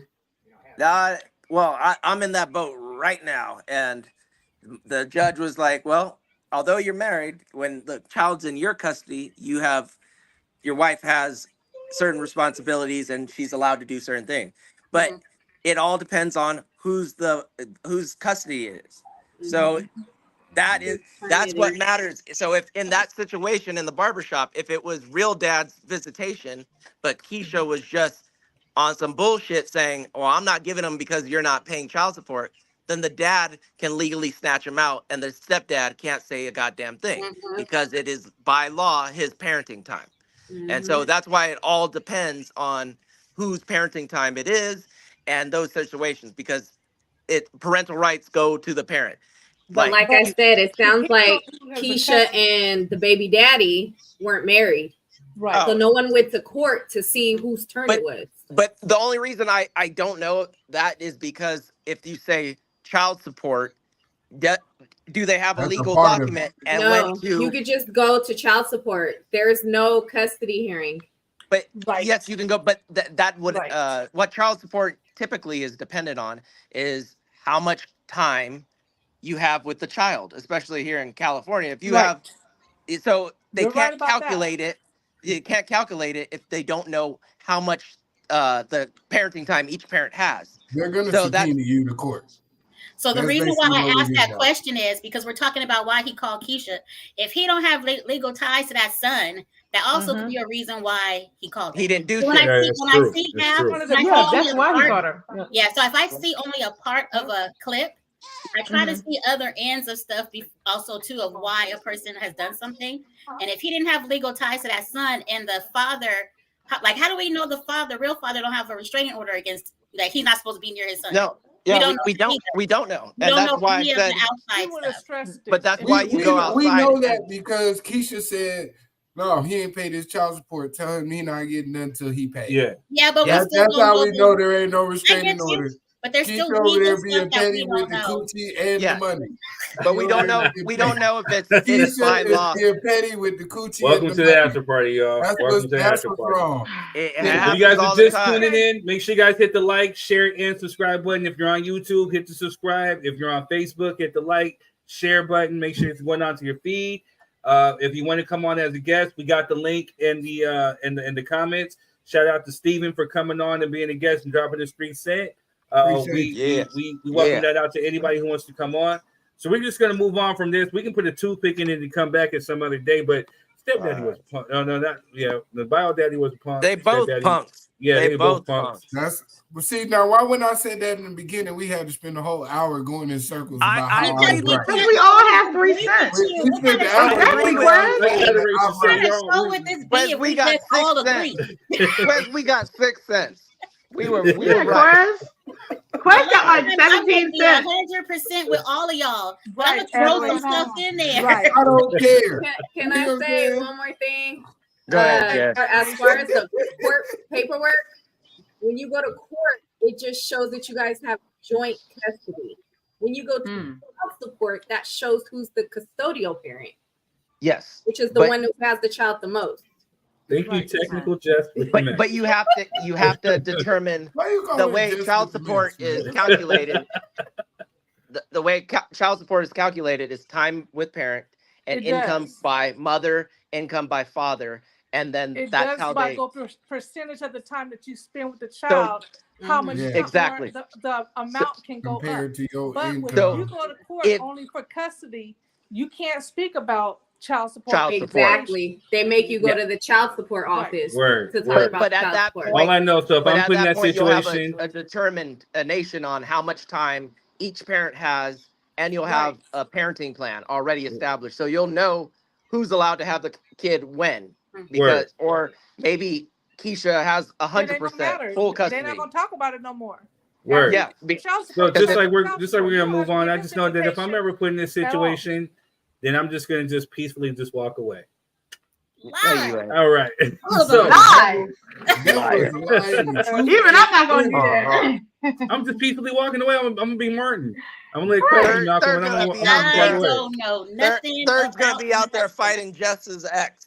Watch, next week we're gonna see Third on the news. On live. You know what I'm saying? You gotta be pumped up.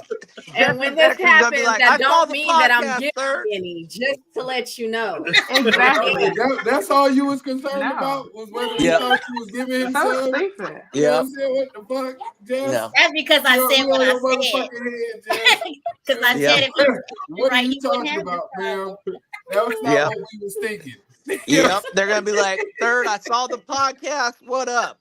I saw the podcast. You were talking all that shit. Let's go. Hey, I can't you gonna fight hit you with a brick, huh? Right, I can't fight, sir. I can't fight, sir. I can't fight. No, I'm a punk. Jess's Jess's ex is walking right now. I'm dark skinned, but I'm really light skinned at the same time. No, I can't fight. That's that 77. Right? That's that 77. Right. I can't fight at all. I'm gonna walk away peacefully. I'm walk away peacefully. I ain't doing nothing. You know what I'm saying? Hey, I can't guarantee if it was the other way around and it was two women and me and I can't. I'm 87. I'm 87. You might get that 87. No, see me, I would establish my legal bounds first, like he did, and then, you know what I mean. Then. Yeah, because I can't I'm walking away. We can proceed. It's just I'm not going to jail. That's the thing. We all gotta get along. I'm not doing nothing. Why are you still lying on here? Why are you who recorded this video? We know it obviously wasn't. Yeah, they just walked in there like know who was it was recording. it was the guy. They said World Star. Thank you. That's what I heard Jess. And I was like, how old is this? Always niggas. Why do you say that no more? Always niggas. Man, can't stand niggas. All right, so moving on to the next topic. We got two more. Damn. I meant to only go for 2 hours. Then we spent the whole thing on Trump and Biden. I'm really mad at myself. I told you those names you're not supposed to say anymore. We're not triggering a conversation. Man, I did not mean to spend that damn time that long on that damn. All right, so anyway, we got two more topics. Does bad mothering equate F-boys?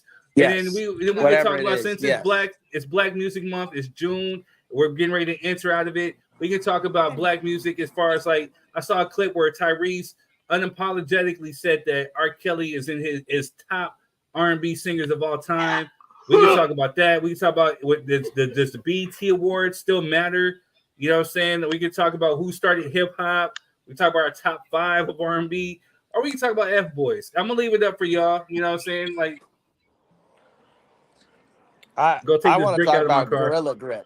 I want to talk about Gorilla Grip. You are so weird. So weird. I'm getting a headache like right here. What we talking? Here you go. We should have talked about the music stuff in the beginning of the month. You giving us one day? We did. So you were a little bit late, David Ruffin. We were talking about mental health, men's mental health, since it's Black it's Men's Mental Health Month. I know. I was there. I wasn't on, but I was there. Yeah, so that's the reason why we didn't talk about Black music. Okay. Tisha hit you with Angie says, hold up. Cheryl says Black Music Month. Angie says define F-boy. Right. No, because F-boy's been around since the beginning of time. I'm confused. You really act like F-boy is a new thing. We act like F-boy is a new thing. Men been F-boying since back. Wait a minute, Thailand. What you know about that? Y'all women can't wait. That, huh? Boy, it's true. Here, you want to finish this? Provide Angie with a definition.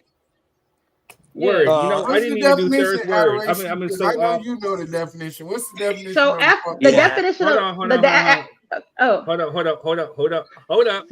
Third word late in the show is a F-boy is a weak or what the fuck are you doing, Melvin? No. We playing motorcycles over here. Oh, okay. Man, being a father, man. Okay, I'm hearing noises. I'm trying to read off of Google. Him in the barbershop. No, I'm just trying to read off of Google, and I'm hearing. I'm making motorcycle noises. Nigga, that's not motorcycle noises. Those are moans like you're either getting some coochie or you're eating some food. Guys, he has a kid. Stop. No, that's I don't make. All right, those so noises. an F boy is a boy who plays with girls' feelings or doesn't really like them or would say anything a girl wants to hear to have sex with them or to get something. Oh, that's y'all. Just Shit. Exactly. No, I know offense. That's third. That's third. But that's what I'm saying though. People's granddaddies had kids all up and down the street, girlfriends all up and down the street. That's nothing new. That's old back in the day. I guess we're going into this shit. So what do we call you old hoes? Yeah, look at your hoes. No, hoes. They call it whores. Hoes. They called them whores back in the day. Prostitute. Exactly. No, but it's true. What do we call you, Jezebel? Jezebel was a queen who was too loyal to her evil husband. A lot of what made me definitely was from the relationship I had with my mom. The first major relationship that I have regarding my interactions with women was fucked up. My teacher was fucked up. This is not to say my mom didn't try. This ain't to say my mom didn't outright do her thing at times. But it's not even about raising a man. We set the bar for parenthood at participation. We hand out "you tried" trophies for parents. To be quite frank, hey, I don't give I'm saying this as a former educator and everything, bruh. Like, you being there doesn't make you a good parent. It doesn't. So while this is not exclusive to women, hell yeah, we need to start talking about how parents are kids up, and that keeps creating more generations of up people.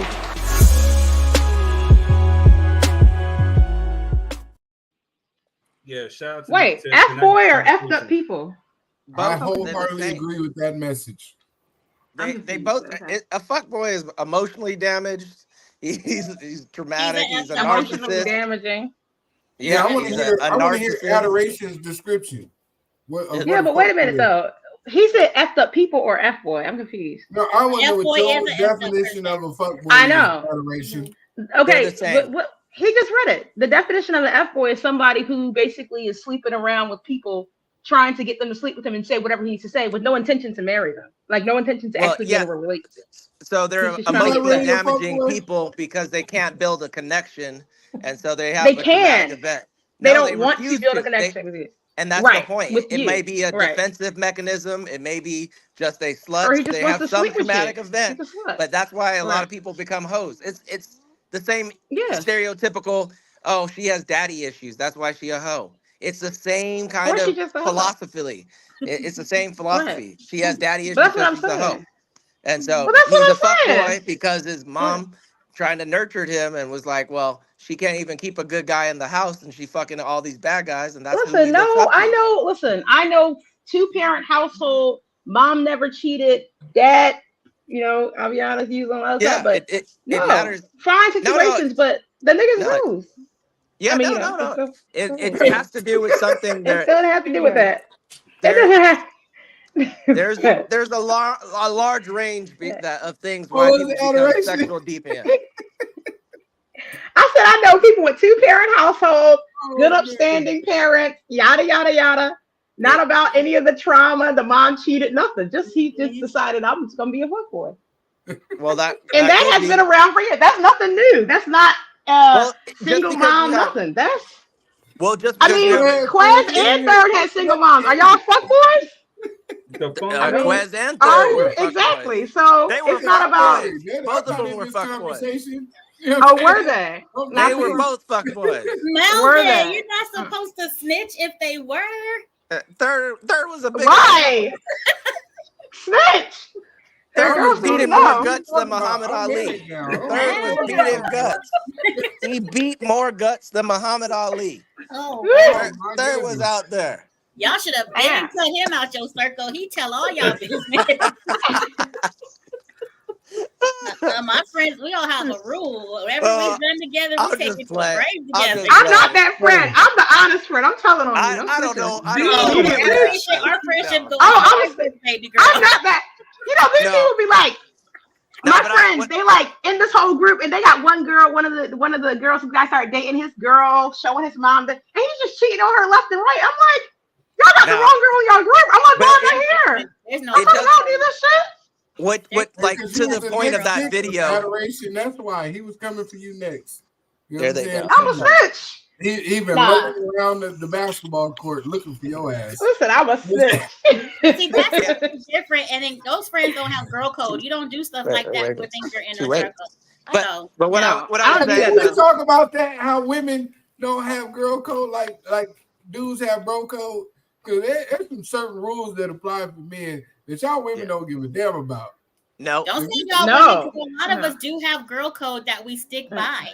That other people don't, they just don't care, and I think that's a friendship issue. I don't even think it has anything to do with a set of standards that all girls are supposed to follow. But you need to watch the friends you have around you. That's what I think. What I was trying to get at is it doesn't matter. It doesn't matter if you have two parents. It matters the parents' involvement. So you may have parents married together, but the mom is taking care of the kid and the dad's just out there making money, doing what he got to. Just because the dad's home doesn't mean he's a great role model. So there's a lot of dynamics to it. So you could be, and it has to be with a kid. Two parent homes, there's still serial killers that they raised up perfectly, had everything given to them, and they're still serial killers. So it has a lot. A lot has to do with the child. Out there killing them cats in the front yard. That's bad parenting. You seen them? Listen, I am not that parent that's gonna be like, oh, I gotta protect my child. They killed somebody, I covered up. No, you going to jail. I'm sorry. Wait till you have a kid. Wait till you have a kid. You'll jail. When a lot changes. I'm a harbor a serial killer. Yes. No, I'm not. No, I'm not. Okay. When you see that child that you created, when you have kids, a lot changes. A lot changes. Like before, you're like, I ain't going to jail for anybody. Then now I'm like, well, I could do 20 in a pinch. I could do it. I didn't say I wouldn't go to jail for them, but I'm not covering it up. You start reevaluating what you would do to another human being. She will snitch on her kids. That she not covering it up. My loyalty is to God. I watch people in the Bible cover up for their children, and God come for them like a ton of bricks. It ain't gonna be me. God knocked them out, took them all, wiped out the whole family line. He's doing it. We're gonna have to have a discussion then, because I don't know about that, because King Leopold lived a long time. Hitler lived a long time. A lot of the English kings lived a long time, and they. You can't never hang out with us, Adoration. So I'm not that kind of person. Me, listen. Yeah, my friends group, I demand character in my friends group. If you're, you know what I mean, you can be you, but if you go on stuff like I said, I mean, killing people, of course, I'm not in it. Your friends could be serial killers at night. Wow. They could be. I know. Hold on. But if I know, I'm out. Cheryl says, I thought even PKs, which is preacher's kids, can be fuck boys. You're right. Yes. Point.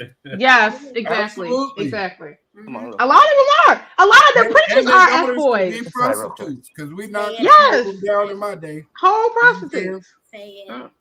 Yeah, exactly. The pastor's daughters be freaks, boy. They be exactly. Man, they be some of them. Yeah. Some of them. Only hit dogs holler. I wasn't talking about you, Tisha. I was just saying. You know what I'm saying? Hey, Quest knows.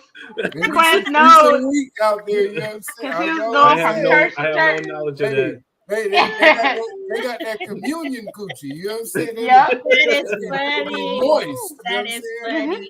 Whatever. I don't know nothing about that. Lord, forgive him. I'm gonna pray for you.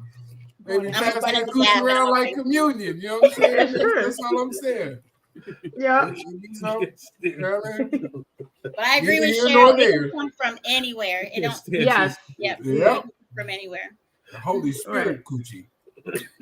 All right. Okay, so I'm just lost at why he didn't mention his father in any of this. Y'all gonna get me in trouble. Denisha in the background talking about it's amazing, huh? Baby, I don't got nothing. That's your fault, Chris. You said it. We're trying to help you this whole time. I'm about to say, yo, she woke up out the sleep for that one. Hey, she heard that communion coochie. She got right on up. The devil is a liar. God tapped her on the shoulder. Like, do you hear your husband over here? He tapped her on the shoulder. Wake up. He over here cutting up. Sir got a lot more experience than he alluded to. Oh man! Oh shit! Shout out to the queen! Shout out to the queen! She woke up out of the slumber for that one. If she don't play, hey, that's the one thing about the queen, man. When it comes to Quest, that woman does not play at Period. all. He is tied to him. Yep. At all, but he goes vice versa. He don't play about her either. As Yeah, it should be. That's a fact. As it should be. Lucky That is couple. a fact. Yeah. I'm sorry. That was hilarious. I mean, we just having fun, man. It's the after party. After party. Tell me it's the after party. It's the third of Friends concert. Oh shit! But Oh yeah. You know, hey, you know what I'm saying? Oh shit! And it's been a while since we all been together, so you knew we was gonna cut up. Man, we have oh my goodness. Hey, got to. Man, So, Adoration, you know what I'm saying? What you been doing over there in Thailand? In Thailand. I'm about to move to Taiwan. I bet. You're moving to Taiwan? Yeah, my brother. You're See, I gotta travel to see my family. I gotta travel to be see a my spy. family. So I spend time in Dubai, time in Thailand, time in Taiwan. Maybe I'll be in the wanna be States on next TV? year sometime. Hi. Yeah, say hi. She said, What's up, baby? How you doing? I can see her face. I can see her face. She said, I can see Queen woke up out of that when she was asleep, started dreaming about puppies and ice cream, and she said, I know and you just disturbed her peace. See, Queen said, I know that means CPT is in the house. Colored people And he time. gotta go to bed soon, so I'm Like gonna Kendrick. I'm gonna run out the room as soon as we get off of here. I need to have a conversation with God. Yeah. Oh no. Yeah, be nice. She might make sure you have a conversation with God. all right, so real quick, so Jess posed the question. She said, "Why didn't he mention his father?" Mhm. So do we have any rebuttals for that? Because His father Thank was you. probably a Thank good, you. upstanding man. Yeah, he wasn't there. His papa was a Rolling Stone. Your Yeah, papa it could be was his- a Rolling Stone. It's the Exactly. song that we had when you left the group, Tisha. But no blame was put on the father, though. And it never really Exactly. is. I don't think. It never I think is. A lot of times it Never. never really is. Not to as far as the extent as it is with the No, female. hey, don't do that. Because people don't be No, having fathers no, though. Let's be fair. People Don't don't do have that. fathers. Because in Yes, reality, don't say nothing. there is a lot of blame placed on the absentee parent. You know what I'm saying? Yeah. From a young man's perspective, we may not tell our mothers, but there is a lot of animus that go towards that man and the way we act, and it has absolutely nothing to do with you mothers. I'm just being And I can believe that. But I'm just saying, as it's portrayed on social media and everything else, Exactly. it's always The single mom. Single mom. It's like, well, what about the dad? Where's the dad? You know why? I agree. You know I why? agree. Because you mothers be out here acting like y'all God's gift to the world, and some of y'all ain't shitty. You are God's gift to the world. Was your mother not God's gift to the world? She was God's gift to me. Yep. Yeah. That doesn't mean that all you mothers are fucking amazing. And we need to stop pretending like just because you're a single mom that you are the best situation for that child. You probably are. You probably are not. That's the only person who's going to step up and be for that child. That's not always the case, Adoration. That's not always the not case. True. How many people could just so fathers are kept out of the loop because they don't pay child support. Listen to what we just saw. Please tell me. Or we just seen the video. We could have just witnessed. We could have Huh? just witnessed that whole video. Well, you ain't seeing him because you didn't pay child support. And like Jess said, there couldn't be no paperwork. And she like, well, I'm not letting you see him until you give me money. How is that single mother a productive member to that, or productive parent to that child? And that happens all the time. All the time. All the time. Explain First it, of all- Adoration. I'm waiting. No. Okay, if we're going to talk about child support in particular, here's the truth. Every parent, both mom and dad, and I'm sure everybody can agree with this, can go to court and get custody of their kid. Yes or no? No. They can Joint fight custody. for custody. Can fight for joint custody. But they Can can they? fight, but they're not going to win. Can they fight for joint custody? Anybody I didn't say can it's going to be a win. No, they don't need to fight for joint custody. It's automatically joint custody. Right. Automatic joint custody. Okay. Automatic joint custody by the court, right? Automatic, no fight. Here's the truth of the matter. Okay. And this is why, and I'm not even saying, here's the thing. I'm not even saying that, oh my God, you're bad. You're a dad. You're bad if you don't have your kids, whatever. I'm not even saying that. That's not the point. The point of the matter is, if let's say that guy in particular wanted joint custody, he doesn't even have to fight for it. He just has to go get joint custody. Let's be honest. Okay, he didn't want to pay that, like he said, that little child support, that little Ricky. He didn't have to do that. He could just get joint custody of his child, take his child, let's say half of the week or however it works. But he not trying to do that. He's not trying to go. Listen, I don't think you understand like the real complexity of. Angie says it varies by state. In real life, in real life, I'm telling you my story. I paid over $150,000 in child support. I fought in court over $150,000 in lawyer fees and everything else. I still don't have 50-50 custody. And not everybody can spend what it takes to buy a house to try to get half of their child's time. It's not the parent's time, it's the child's time. So that is real life. I know that's real life. I've had 2 full-time jobs just to fight for my child. And so I'm telling you, I've witnessed, I've had 14 cases. I wrote 600-page documents and submitted to the courts. I know what I'm talking about when it comes to fighting for your child and how often, because an angry female does not want to co-parent, they put the male through hell to be there. And a lot of guys, they have their own trauma. They don't want to deal with that. They're not going to take it to court, and they don't want to fight it. So it's not easy. It is not easy. But that's the thing. Hold on a second. I agree with you. Hold up. Angie says it varies by state. It does. Cheryl says that is a mother pimping out her child. Yes, fathers can get custody too, but shy away from it because that is a real responsibility. Cheryl says, why should it be so hard for a father to be in their child's life? If anything, the female be like, take him, please. But we never hear that. It's like, do this, and this, and you'll get him. Please. I've always please. A lot of moms don't like that. I've never a lot. Bullshit. A lot. Bullshit. Okay. But the point of the matter is though, that's not my point though. What? Go ahead, Quest. Don't have an opinion? Quest? Because hold if you on, say it, God. Look, say it and release the funds. A lot of moms will say it and still want that check to come to the house. Exactly. A lot of you mothers get that child one of them. Hold on. and still collect that paycheck. You know what I'm saying?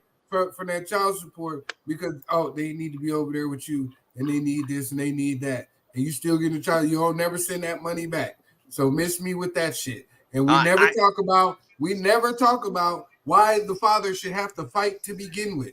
That's my point. We never talk about that.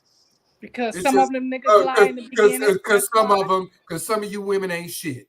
And that's the point. Ain't shit because they lie in the beginning. We already know that. We already know that. That's not. But we know that. But the court is but set up. The court is set up to favor. That's not the point of the conversation, y'all. But the court is talking about. Hold on, one at a time. The court is set up to favor women. The court system is set up to favor the child. No, it's not. Here's the thing. No, it's not. Okay, have but you ever guys, been to court? Have you ever? Of course, I've been to court. I have. Family court. Child support court. I have. Okay, we don't need child support. and then I have the same parents.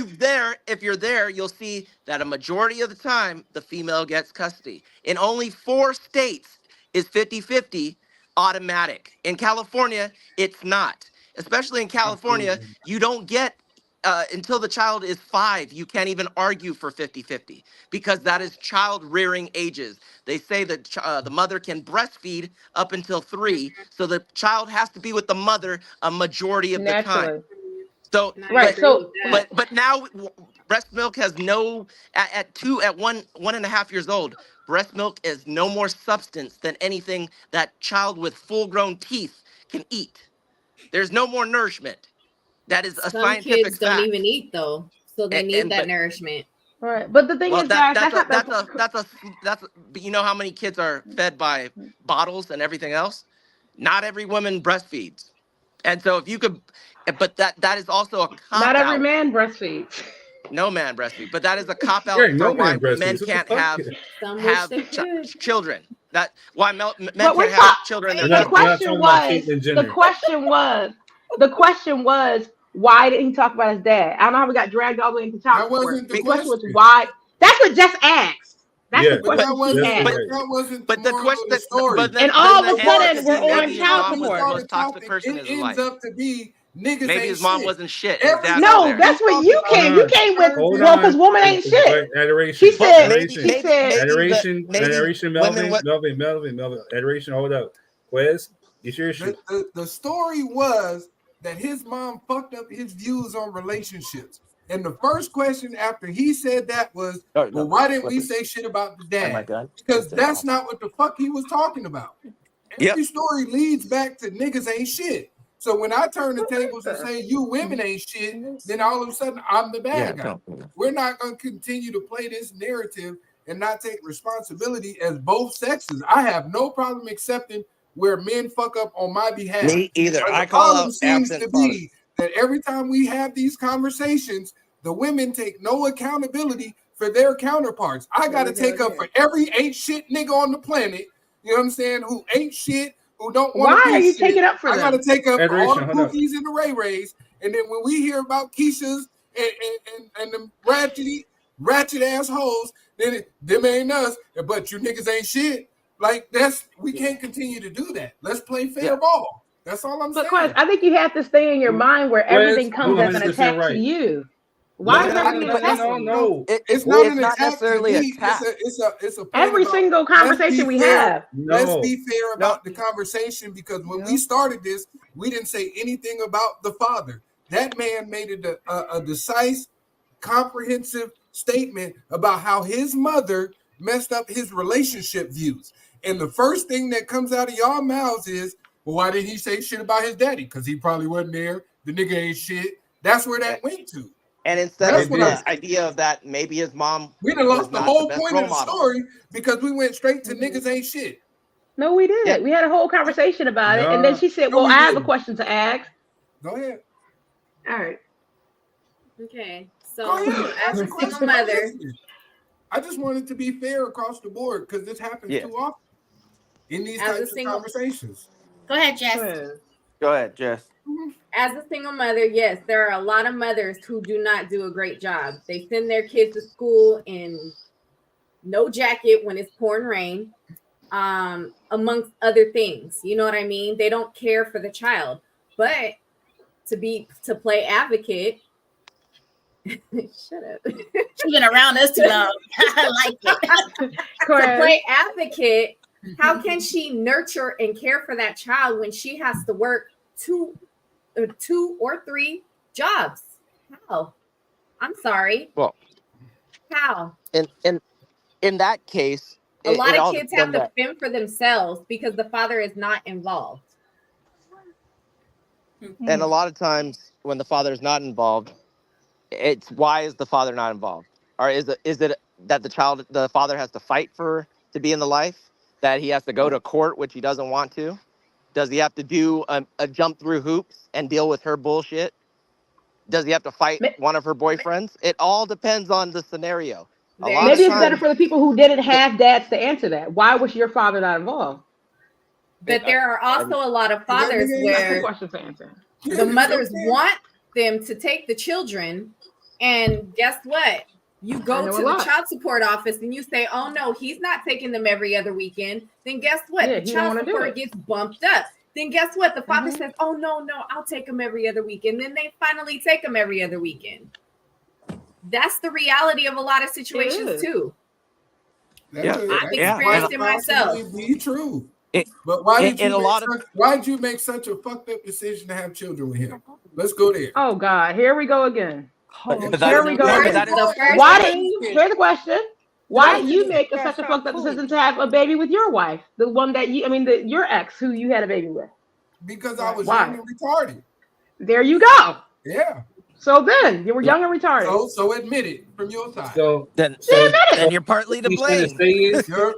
I don't get up here and complain about my ex. I don't get up here and complain about the shit. But you got a lady who's taking care of her child. I don't because you have a woman who's taking care of her child.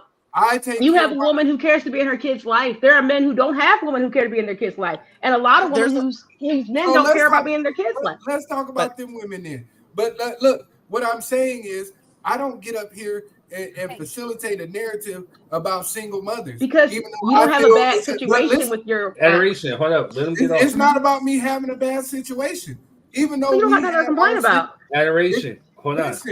Even though we had our situation, I still don't speak negatively about her.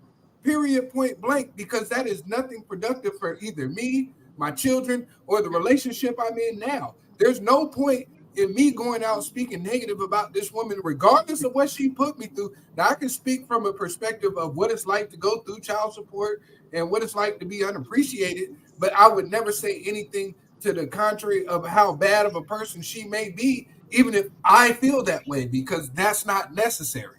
That's what I'm saying. You'll never hear me get up here and say, oh, my ex, she ain't shit. You'll never hear me say that. I'll say it. That's him. But that's the thing, though. Your ex might not. She might not.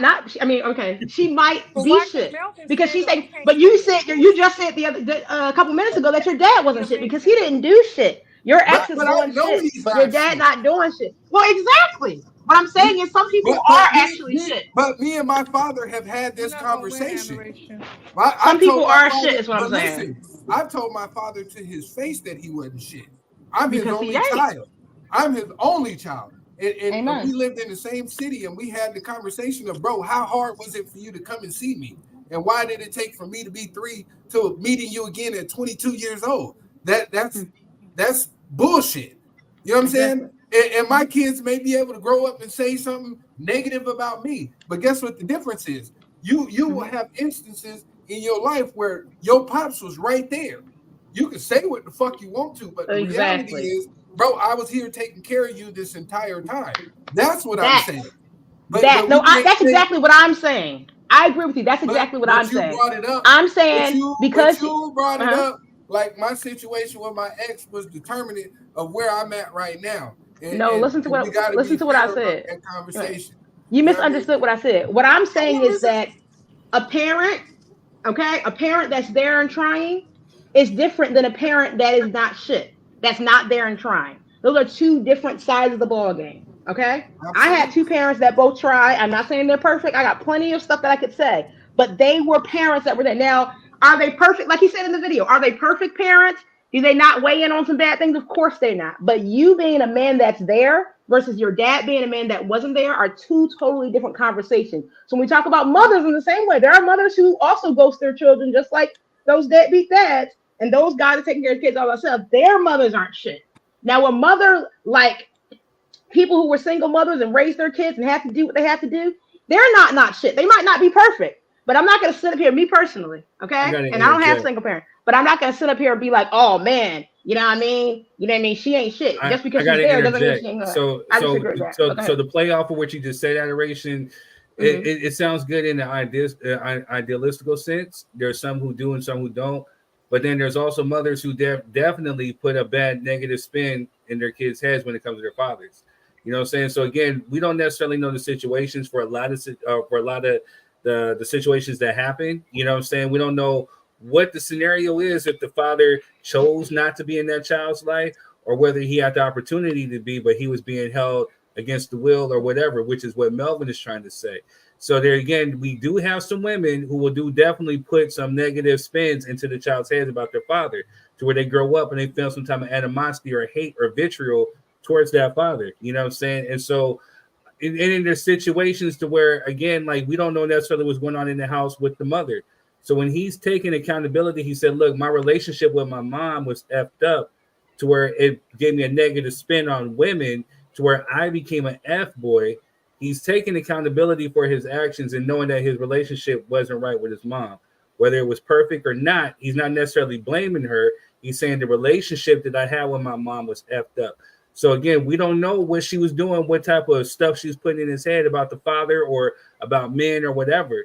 And then to be fair and even to even play advocate, as a child of a single mother, we don't know the other side of the story of the father until we actually talk to the father and get his actual side.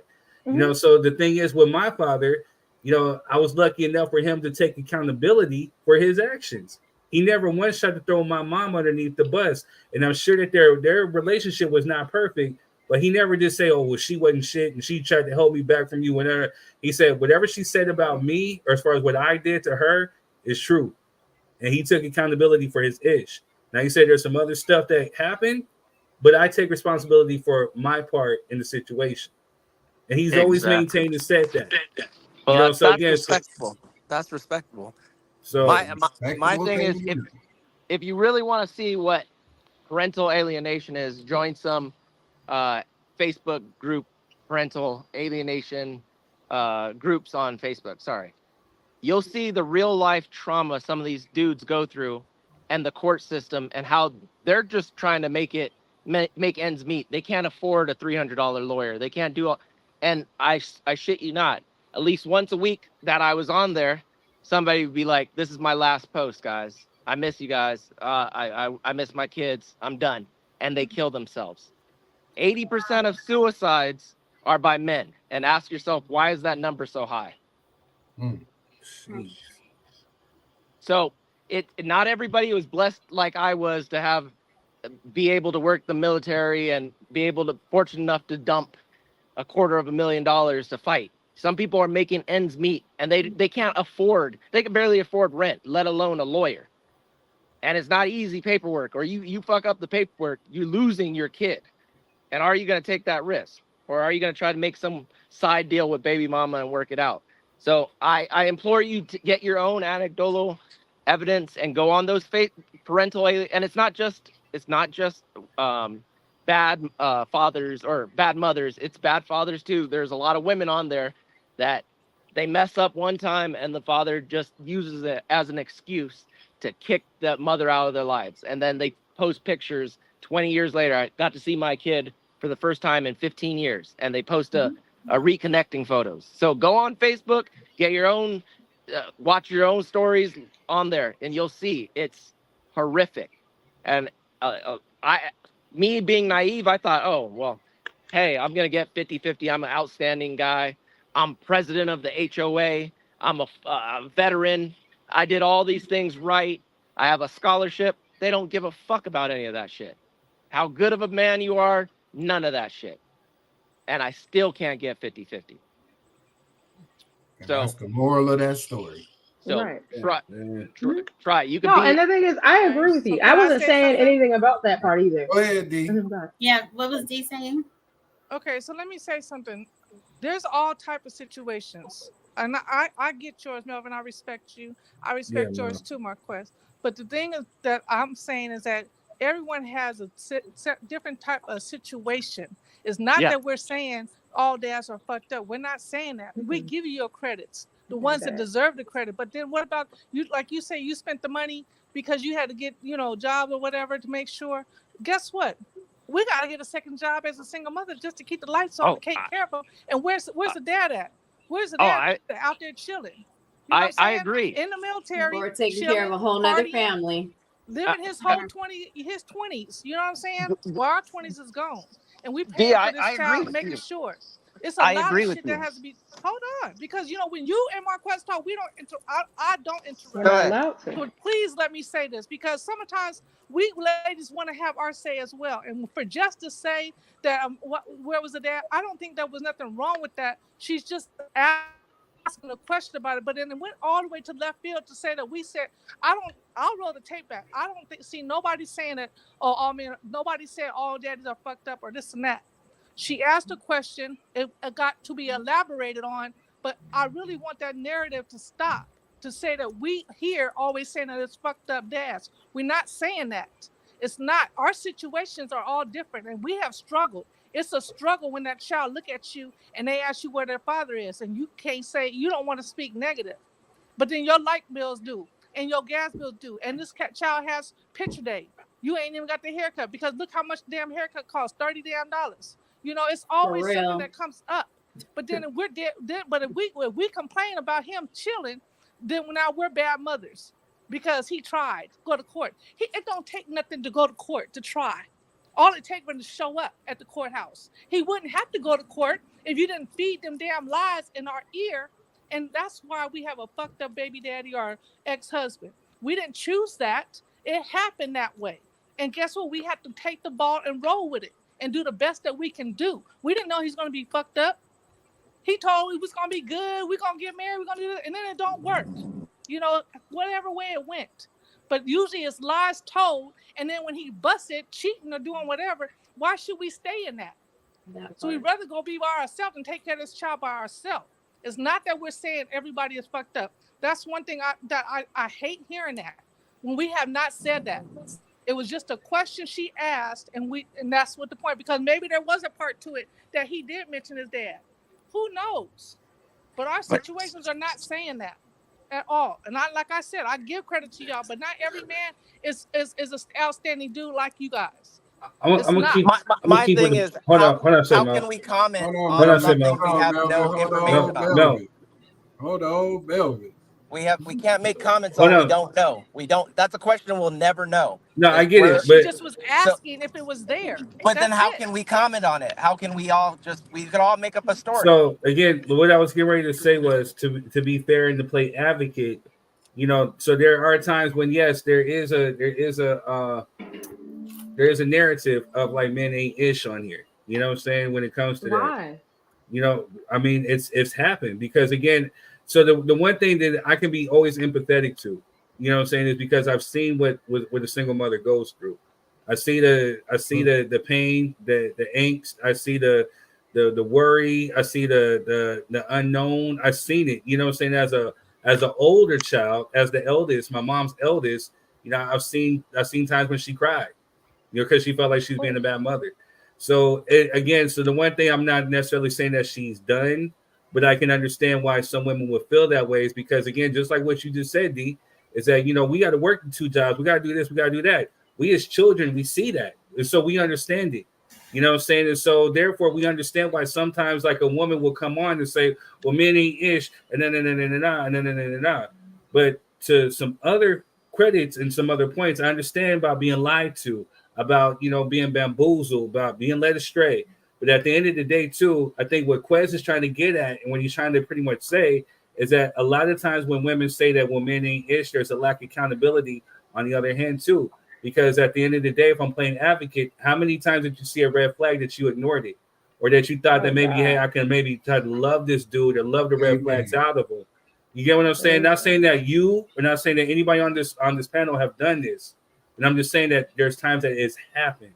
To where like, hey, you seen the red flag there. It was a red, blatant flag. You know what I'm saying? But you thought that maybe, hey, I can see the good in this person. Maybe he'll change if I love him correctly. Or maybe I can change him. Or maybe I can do X, Y, and Z. You know what I'm saying? Not saying it, again, for the women on this panel, but again, it has happened. And but I have a question only to that to be particular disappointed. thing.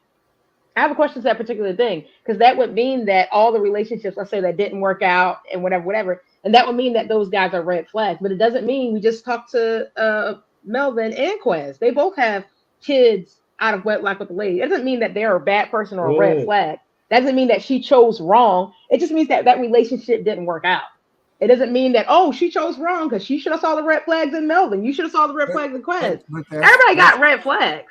That's not what that doesn't make any sense. What he's saying is that there's no accountability in the decisions being made. It's just I got lied to, I got tricked, I got bamboozled, and now I'm here. That's what that's what he's saying. So here's a question. I have a question for you, Quez. What is accountability? No, go for it. What is accountability? Accountability is taking full ownership of the part that you played in the scenario that you're in. Your life belongs purposely to you. So what do you want to hear? Let's say your mom. What do you want to hear your mom say? I was my fault that I told If you want him to get an answer, you gotta let him talk. Yeah, I don't want to hear my mom say a goddamn thing, to be honest, because at the end of the day, I look at my life and say, okay, I'm here because I did X, Y, and Z.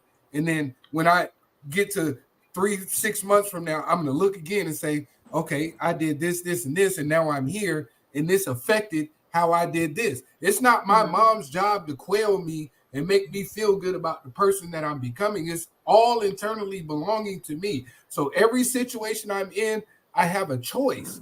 I choose to make either decision A or decision B. And if I choose decision B, I can't turn around and say, well, damn, I should have chose A, but because I chose B, motherfucker, you ain't shit because you let me choose B. You know what I'm saying? Right. That's not for me to say that. I'm going to say, hey, I fucked it up. And you've heard me say it on this podcast. My ex relationship failed because I didn't know how to communicate.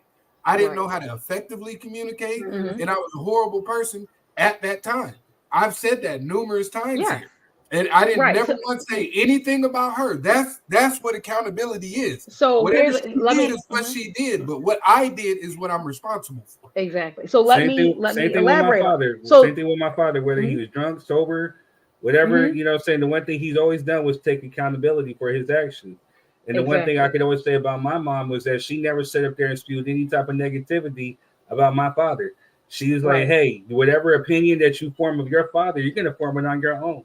And she let me make that decision on my own. She didn't try to implicate or try to implement any type of negative thoughts. And even if I spoke negative of my father, she was there to check me. Like, no, you're not going to do that. You know, why? Why do you feel this way? I could feel this way, but why do you feel this way? So it's a thing about, you know, again, accountability, which is what he's trying to say. So we're not negating anything that a woman goes through because, again, we as children, we as men, we as daughters, we've seen this what our moms will go through as far as single parents, you know, whether it's a single mom, whether it's a single father, you know what I'm saying? We've seen it and we know it. So I understand where a woman is coming from. But, you know, there is definitely what Quest trying to say, there's a different perspective to it. And sometimes even like how he said, I can attest to him and I 100% stand by him and say that he's always stood on his shit. He'd always said, like, look, in my past relationship, I wasn't shit. I was a bad communicator. This is what I needed to do. Da, da, da, da. He never once came out here and bashed his ex. Never once. Right. So, but here, what I'm saying, the reason why I asked that question is because I hear a lot of this new narrative online coming from the red pill community of, well, you won't take accountability. Most people that I know, okay, let's just be honest. Most people that I know, the ones that have their kids, okay, now I hear people who don't have their kids talking a lot of crap, and I'm like, okay, guys, but people who have their kids, they are taking accountability. They're like, look, I chose a bad person, and now they might have communicated well. They might have been a decent person. Their ex might have been bad, and yeah, they chose wrong. Like, yeah, I chose wrong, but that doesn't mean that if they say, yeah, my ex was a bad communicator, my ex wasn't a good person, my ex won't come see their kid. That isn't. Then we turn to them, oh, take accountability. They're taking accountability.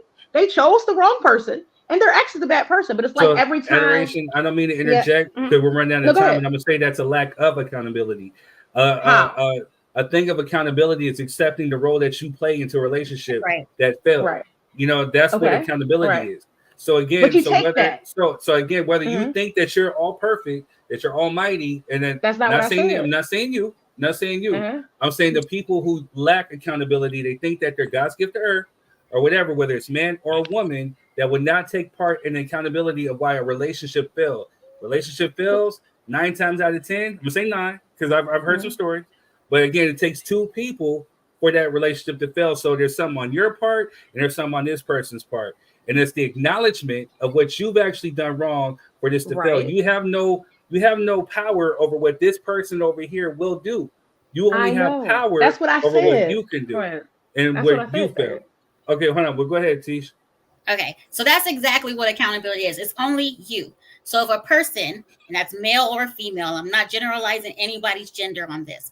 It's your part in the situation where you can control how you react, how you feel, your emotions and everything. So I'm moving outside of the relationship part. I'm gonna use myself as an example to better give clarity.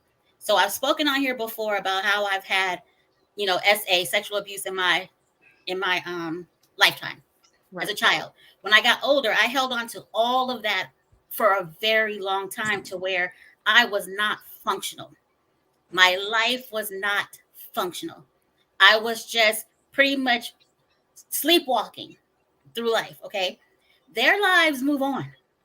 They go and have kids. They have families. They do family trips. And I'm seeing it all on Facebook and all kinds of stuff. I'm seeing it. But Tish is depressed.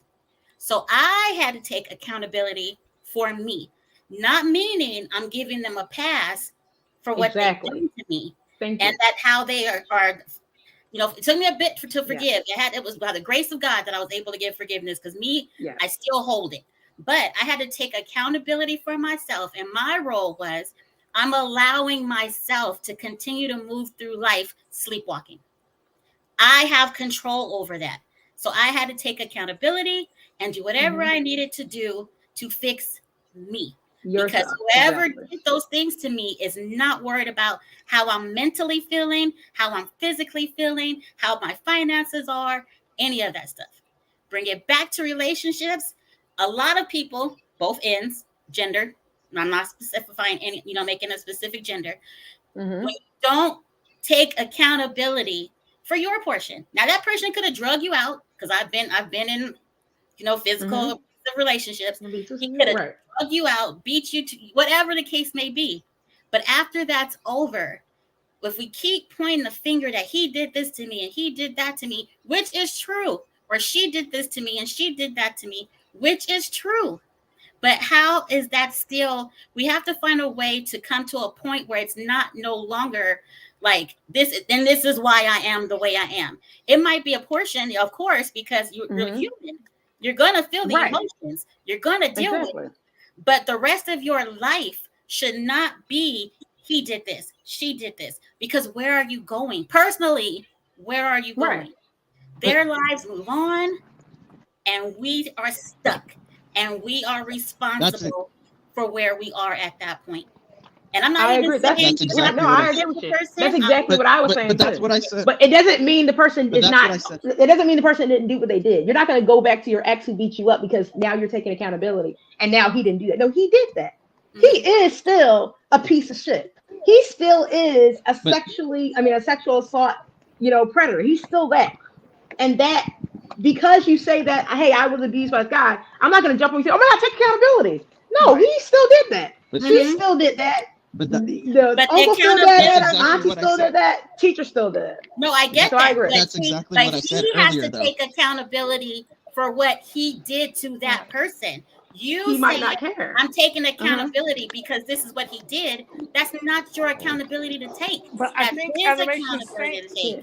think she's saying, adoration saying, if I'm right, adoration, is that if a comment is just made, don't mean like every time you make just a comment to fit the sentence or the conversation, don't mean, oh, but then I did this too. Like you got to add every time your accountability. No, okay, I hear that. That's what I'm saying. That's what I'm saying. But I can that's what I'm saying. But that's why I took it away thanks from for putting it in layman's terms, D. Yeah, and I was wondering a little bit. Too. But at the end of the day, accountability is yours.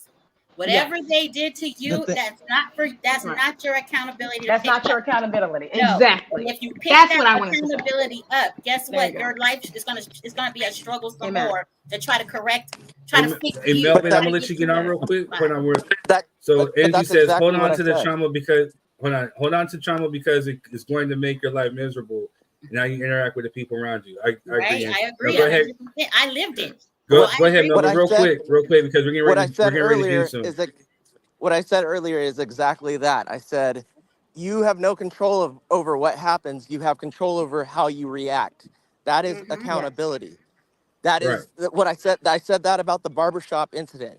You can't, he can't control how the other man is acting. All he can control is himself and his actions in the presence of the child. And so that is, and I said, that is the testament of raising a young man, is how he can control his emotional strengths and his emotional intelligence. And so it's the same thing I said over. Every situation is different. Not every father is great. Not every mother is great. But we have to acknowledge we only know what we know. So we would just be guessing to be like, well, why didn't he bring up his dad? It could be the clip is longer and he talks about his dad, or maybe he had a good relationship with his dad, or maybe his dad wasn't there and his dad ain't shit. So there's a million possibilities. But I think what Quez was saying was, why is it every time that, because he specifically mentioned his toxic mother, that there has to be an instance where his father is as well toxic? And why are we doing that instead of just taking the information as it is. I hear that too. That's true too. Yeah. All right, y'all. So, we ran out of time. I wanted to talk about Black Music Month and hip hop and who was the ethnicity that originated, because there was a good clip that came out about it. With KRS-One saying that Puerto Ricans played a part in it, and then Lord Tariq said no. Then there was another one where Tyrese had said R. Kelly unapologetically is the number one as far as his favorite as R&B singers of all time. So I wanted to talk about that too. Then because it's BET weekend, I wanted to ask you, was BET Awards even relevant anymore? Like, do we even take BET serious? Yes, I haven't watched it. That's your question, right? Where was BET weekend? This week, right now. I actually have something to say about that. That me and my sister were talking about. Me and Jess went to an event on Thursday. The state park, and then right now they got the whole BET experience going down downtown LA on Friday. They got Cardi B performance Saturday, and then Sunday's the actual award. It's BET weekend in LA. Oh, okay. This new generation is not watching BET. Is Kendrick out there? They're watching TikTok. And they should be watching BET. They Sexy Red gonna be performing. That's why I don't watch. I have a question.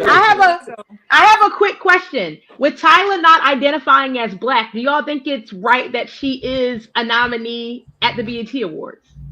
I don't think me and my sister had a long conversation about that. She never not qualified herself as Black. She called herself colored or something like that. Yeah, you know what I mean? Mm-hmm. But yes, you got to understand the gravity of how that conversation goes in Africa.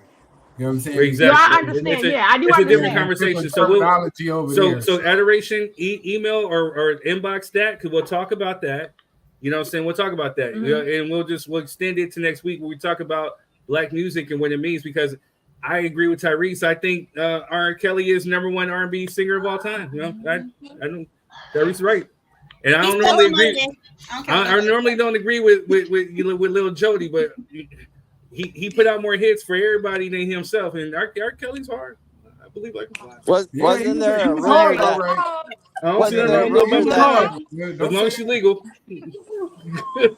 I still play R. Kelly. That's the thing. What y'all want to say? You do? I'm still R. Kelly. Yes, I do. Yeah, yes, I do. I don't see nothing wrong with a little bumpy brown. Don't come for me, because I might just play him in the background. Wasn't